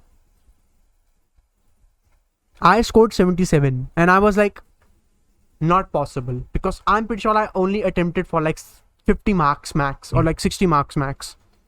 So I had the same problem. And like again, I clearly remember if you asked me what would you prefer, like a fair paper or like politically influencing your paper, I would probably choose like the fair stuff, because at least like we are all on the same playing field, at least, even if I'm advantaged. Because the thing is, maybe I'm advantage, like I am in the advantage today, but like think about it. Let's just say I was in the advantage in the physics paper, and next again I'm in 12th grade, the 11th graders come to 12th grade, and now they are giving the board paper. Basically our underclassmen are giving the paper, and so anything sort of hoopla happens. Again, it happened, which is basically COVID-19, but that's a different topic. Any sort of hoopla happens regarding the papers, and they get more marks in every subject. That's unfair to me. And everybody that gave that paper. So I would also like a more fair paper in general. Also, I always wondered as a kid, like, there's like so much associated to this one day, this one exam. It often creates like a sense of bias in almost every aspect. I think exams shouldn't be like that all. If you really want to take exams, like take exams like 10 times a year or at least 5 times a year. So you have like so many of these exams, and if somebody sort of like performs bad, it sort of like averages it out. So you just sort of like minimize the bias in that sense. Because if that's a good day for me, like I'm way up, like just way higher than my competence, let's say. But even if I'm a good student, I studied hard, but something happened to me that day. Maybe I was sick. Maybe something just happened. Like, it's a bad day, dude. Again, like, shit happens. That's a very valid reason. Luck. Again, situation, like, it's very situational. Very, very situational. Yeah, it's very situational. Again, like, even with like JEE stuff and all those things. Again, it's mentioning weird. The stuff that happened with that computer science paper. The thing is, my entire thing was I only like computer science. That's it. I don't like chemistry. I don't like maths. I don't even like English. Yeah. The only reason I took science was because there is computer science. That's it. Yeah. And the thing And is, computer science was our computer last science paper. paper Our never- last paper. Last Yeah. paper for freedom, basically. Because after that, you are free from the shackles of school. COVID-19 hit, and the government basically went, the last paper that you had, yes, yeah, we are not conducting It's that postponed. paper. It's Postponed. Yeah. Postponed till when? Indefinitely. Indefinitely. Yeah. So we were basically in limbo. That's the crazy shit. We Yeah. are basically in Also limbo. for Should me, we prepare for the exam? Should we not prepare for the exam? Or should we delay the preparation? Or the paper is just gonna be after 1 week, 2 weeks, 3 weeks, and anything. And the thing Yeah. is, I could have scored real fucking good in that exam, because first of all, it's a subject that I like, and I perform really good Yeah. at that subject. But yeah, so basically they averaged it out, and that again, was the so worst the part thing about is, it. the thing is, this paper for me, like the thing that I mentioned, and like maybe I mentioned, there is like a fuck you subject in 10th grade that's called FIT, or like Foundation of Information Technology, which is basically computer science, general computer science stuff, let's just say. Hardware, what is mouse, what is this, what is virus, What is this? all What that is stuff. what is no, again, Yeah. that was like Uh-huh. that was sixth grade stuff. Okay, this was like Yeah, a but- bit more yeah, okay. complicated stuff, Bit like more internet complicated than that. protocols, stuff like internet protocols, data let's just say what Yeah. types of malware, types of viruses, stuff like that, adware, spoofing, Yeah. phishing attacks, stuff like that. There were Yeah, some concepts here and there. Okay, so I scored 99 in that subject because Uh-huh. I was just super good in like computers and stuff. Not he even is still, by the way, he's Yeah, I'm- not being narcissistic and shit. Like, he still knows. again. I'm a computer science There student, is- but I'll clearly admit Again- that this guy knows 10 times more stuff than me. Again, 10 the thing times, is, by at again, least a like factor of 10. he probably knows more about, like, let's just say, programming or like coding and stuff. I know more about Yeah. computers in general. And again, the thing is, Yeah. in my entire life, I've never been good at anything at all. This is Yeah. always been like my saving grace, like being good at Yeah. computers. Like, this is what I pride Yeah. myself over. This Yeah. is my pride and joy. So I like to be just a bit narcissistic about it, just a bit. Yeah. So basically, CBSE went for our 12th grade computer science exam, which could have basically propelled my score like 5 points higher, easily. Yeah. And 5 CBSE points went- mean like 1%. By 1%. So if you have 83%, you would get 84%. No. I'm Easy talking in- again, like not necessarily, but again, I could have basically increased my overall score quite a lot. Not even Yeah, that, even uh-huh. more, I would say. So Like about CBSE 2%. CBSE went like after like 3 or 4 months, something like that. CBSE went, you have Yeah. two choices. Okay, I'm listening. You can either give the paper in COVID and risk getting COVID, or Yeah. you can basically get an average. So basically your score won't change. Basically everything you scored in like English, other subjects, Uh-huh. we will average that, and that will be your score in computer science. Yeah. And for somebody who was basically, let's just say, like waiting for the computer science paper, or this is gonna be the big thing for me, like this will propel my marks, this will put me in the next level, You're fucked. I'm fucked. I thought to myself that my score would increase because I went to the tuition, and Yeah, he in basically the took beginning, tuitions for computer science. at last, because I was so bad in it. Like, I knew the concepts and stuff, but the programming was like out of my you can sort of like say conceptual clarity or conceptual understanding, because I had missed so many classes. I just wouldn't be able to comprehend what was going on, like especially those error finding questions and stuff Yeah, like that. those were So when I notorious. start- Those was notorious. Yeah, Even yeah, I struggled yes, with those. Like, but again, because again, the thing is, again, putting it out there, I scored a lot better in computer science in 11th than I did in 12th. Mostly because I didn't study during for computer science during 12th, because I was busy studying for other stuff. I knew I could figure out computer science in the end, because I knew it would be the last paper. So I ignored it, and I scored very low. Even the teacher was concerned, like, Yuvraj, you're so good, why is your mark so low? And I was basically like, ma'am, sorry, I'm focusing on other subjects. Because, and in 11th I basically only focused on computer science. That's why my marks were very good, and I knew I could crack the shit out of computer science, but CBSE never just gave me a chance. When I look back at all of those memories, there's like two things that I can conclude out of that. If I had the resources that I have right now, like, let's say, the intellectual wisdom. Okay, not even the intellectual wisdom. I would say the hindsight.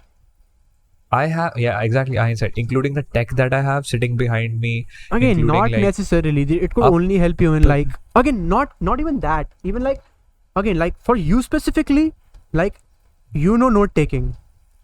Like, for anybody wondering, Deergh has made like an entire series on Notion, which is like, no, not necessarily note taking, like a scheduling app, let's just say. And another series, a 2-part series, like 3 parts? A 3-part series on Obsidian, which is a very advanced note-taking app, very extremely advanced. I would recommend all of you check that video out, not just because if you want to learn, or if again either you want to learn it or you just want to look at the spectacle that he has created in Obsidian. Yeah. Like, he has created a perfect system to catalog everything and anything. Yeah. Again, if you had that during like even JE and stuff, you could have blasted it through everything. Yeah, exactly. And I sort of regret that in some sense, because the thing with me was, especially after failing in JE, and I don't know, I've made a video about it. Still, I have certain things that I want to say about it. I just haven't said it ever since. Maybe on my Hindi channel, I'll say it in the upcoming weeks. I feel that I had completely lost my confidence after failing in that particular exam. Like, even till date, it took me a long time to gain confidence in myself. Even though you would look at me and be like, hey, you have this amazing note-taking system, which I have been working on for about a year now. Like, I made that system back in March 2021, April 2021, somewhere around that. And it's kind of crazy. Now that I look back at just those things, it's like, whoa. If I have a system like this, I'm at least scoring 97, 98% in class 12, like almost close to perfection. Again, the thing is, perusing through notes that you created in, like, let's just say, in like notebooks and stuff. I remember distinctly, I have filled so many notebooks. So many notebooks. And like, during my tuition years. And they had amazing notes. Not like, again, like, not putting it out there. They had some amazing notes that could have helped me so much, but they were just lost. Either my dad accidentally gave it to the recycling people, or like they were just basically lost. They couldn't stand the strands of time. Yeah, the stains of time, let's just say. And again, like, if you have such like, I think I never really put a thought to it, like what you could have done if you had like that skill that you specifically have now, the note-taking stuff, and you applied it when you were in like 11th or 12th grade. You could have fucking destroyed MS. You remember MS? Yeah. You could have put him in dirt water, literally. Again, for anybody who doesn't know MS, we are not gonna mention him like in like ever, because this guy was basically top of top in like bookwormy stuff. Again, he was a good guy. He was not like, he was a good guy. He was a good guy nonetheless. But he had that sort of like a no dark side that he never that revealed. The dark side, let's just say, where he would say he was basically a yes man for teachers. He was a yes man for teachers. And I have no personal enmities with that guy, but again, if you would ask me on I don't know what to basically, because he's such a good guy. I don't know why I hate, I don't hate that person. He is not a good guy. First of all, I would like to clear it out. Absolutely not. He's not a good guy. He pretends to be nice. See, there's a difference. Somebody pretending to be good with you and somebody actually being good with you. Like if you have been friends with somebody Again, for a like long I time, wasn't competing with him. yeah. I wasn't competing with him in like academics and stuff. So maybe that's why I see him like this, because academics was not something that I necessarily, let's just say, competed with. Another guy, what was his full name? Like the other guy that was very JP. good at, no, the other guy that was very good at computer science. What was his name? He's JP. no, not JP. No, fuck off. I used to mail that guy. I basically did his, again, JP, that guy, I basically taught him how to do his own practical, which I made for him. Okay, so Yeah. what's his name started with a D.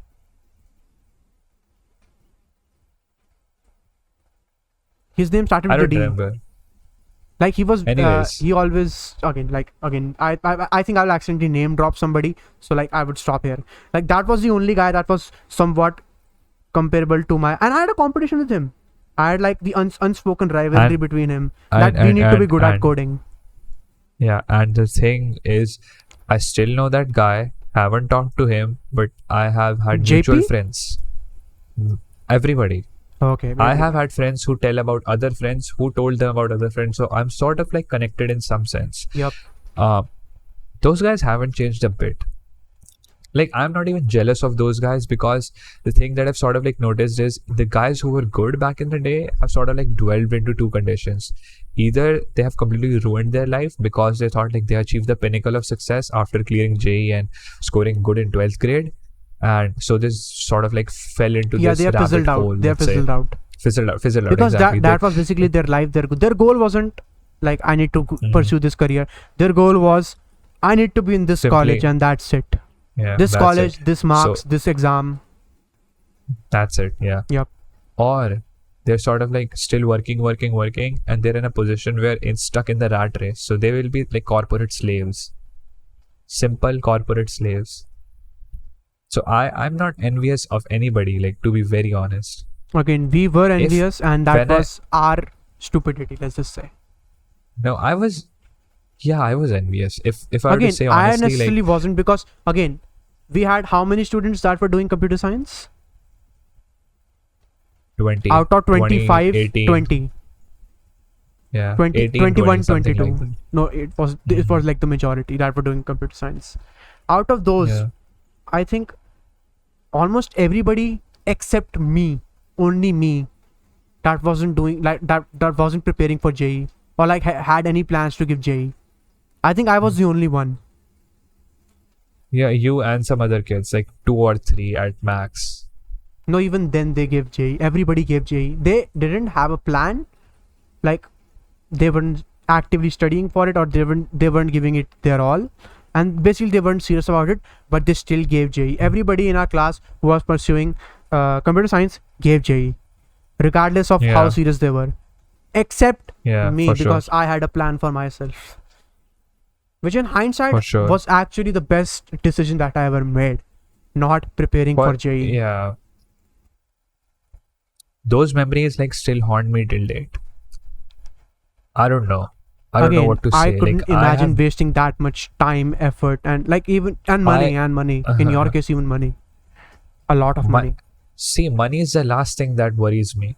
Time. You The wasted a fuck ton of time- time, and that even affected your like your, let's just say, your CBSE score, which you It's could have not- aced. yeah. You could have easily I could aced. have aced it. I could have aced it. It would have provided me with a sense of self-confidence and self-esteem that was completely ruined, to be honest. Yep. It has taken me a long fucking journey to gain self-confidence back again. And that's one of the reasons I still like YouTube till date. A lot of people still ask me like, why are you doing YouTube? You just only have like 300, 400 subscribers.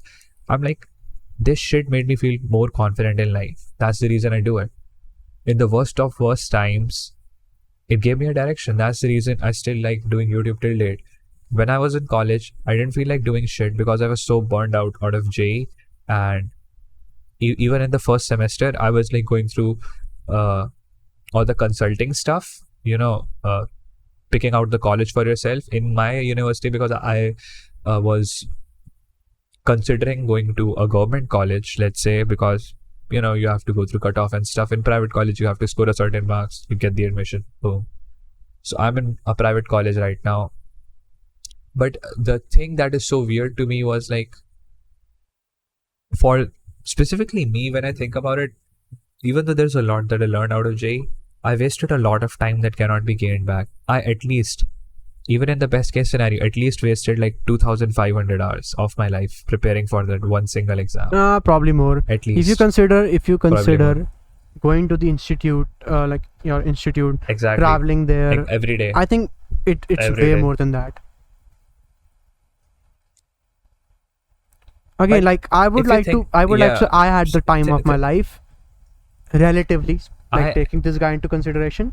I had the time of my life. I said 2,500 hours. There's even more. The one in the pandemic time, everybody was having a gala time. Yep. They were having fun. I was preparing for the entrance exam, and like the past few years for me has been shit. Like, I'm not even kidding. Again, like on the internet, I could understand again the thing that I mentioned about our computer science paper, or like our exam, basically hanging in like dead water. Nobody knew what's gonna happen, but after 1 day, 2 days, you sort of like even the news came in that it's again the CBSE clarified that the exam's not gonna be in like the first 3 months, so it kind of gives you like a refresh in your brain. Oh, finally the board exams are over. There is this one little pesky paper which I am very good at, so I can crack, or basically I can study for easily. So I'm basically free. So that's sort of like something that's basically a relief, like showered over my head specifically for me. This guy had like JEE for like he had to prepare for JEE, and JEE had even worse. Not just JEE. Yeah, JEE had not JEE just JEE. paper had even worse. Every single exam for every single college. I had like 20 exams to give. Yeah, some 20 colleges exams to give. Some colleges have their own specialized exams that you need to give, and I had at least 20 exams. Again, more load of bullshit. Yeah, I had at least like 20 exams to give by, and I clearly remember that time, to be honest. I probably framed it in a bad way. I don't remember that time, but I remember the pain and the suffering that I went through. And even though every once in a while somebody would talk me about JEE and stuff and preparation, and I can give my honest opinion, like I'll just spill the facts, I'll just spill the tea, speak the truth. But it has made me the person I am. I just do not trust the institutional hierarchy. Like, I'll have a job placement next year. I don't give a shit about job placement. You know what I mean? Like, 100% for me specifically, specifically for me, a lot of people are like, I'm gonna get a job, I'm gonna do this, I'm gonna do that. I'm like, I'm not gonna do anything, because you haven't even been aware of reality by a chance. If you were me, you would have 100% done something stupid with your life. I'm not gonna say the S word though. Yeah, I'm not gonna say the S word, don't worry. But it's like such a stupid thing to think about. Just be careful about that. Just be careful about that. I'm 100% careful. I know what I'm saying. Even though it's like 1 a.m. Yeah. No. Yeah, I think after this we are gonna end. So continue. Yeah, we are gonna end. Yeah. I still know people till date who go to therapist, take their medicines and stuff. They are really depressed, and they have like depressed to the point like they have developed some sort of traumas and shit. Like, I'll give you a small little example. After JEE was over, and it took me kind of like a while to adjust to it. Remember the days when we used to have exams on Monday? The unit test. Remember the UTs. time? UTs, unit test. I even had exam for my institute on Monday. So on Sunday, I was preparing for both of those exams, and I was in the worst part of my life, let's say. So even after those exams ended, I would sit through Sunday's afternoon, even though I didn't have any responsibilities, nothing to do on Monday. I would still feel like a piece of shit. Like, I would still feel like the thing that I hate about the UTs. Yeah, the thing it constantly this is like, again, to anybody like listening, it sounds like we are blowing it way out of proportions, but the concept of UTs is we need to keep the students on their toes every single time in regards to what they are studying and stuff like that. Again, like our school experimented with in 11th grade, I think, or like 10th grade, basically bundle the UTs in a single week, which was excellent because you have to only study for a single week and you're free. You can do whatever you want. But generally what happened during UTs is every Monday there's a test. Every single Monday there's a test. For sure. And I think I don't need to say anything any further, that like, especially if you are preparing for like 15 more things like he has been. Like, again, for me it was nothing because I don't care. My parents generally don't care, because the thing is I had plans for my life, and I would say in regards to career and stuff, I had figured it out way early than anybody would have.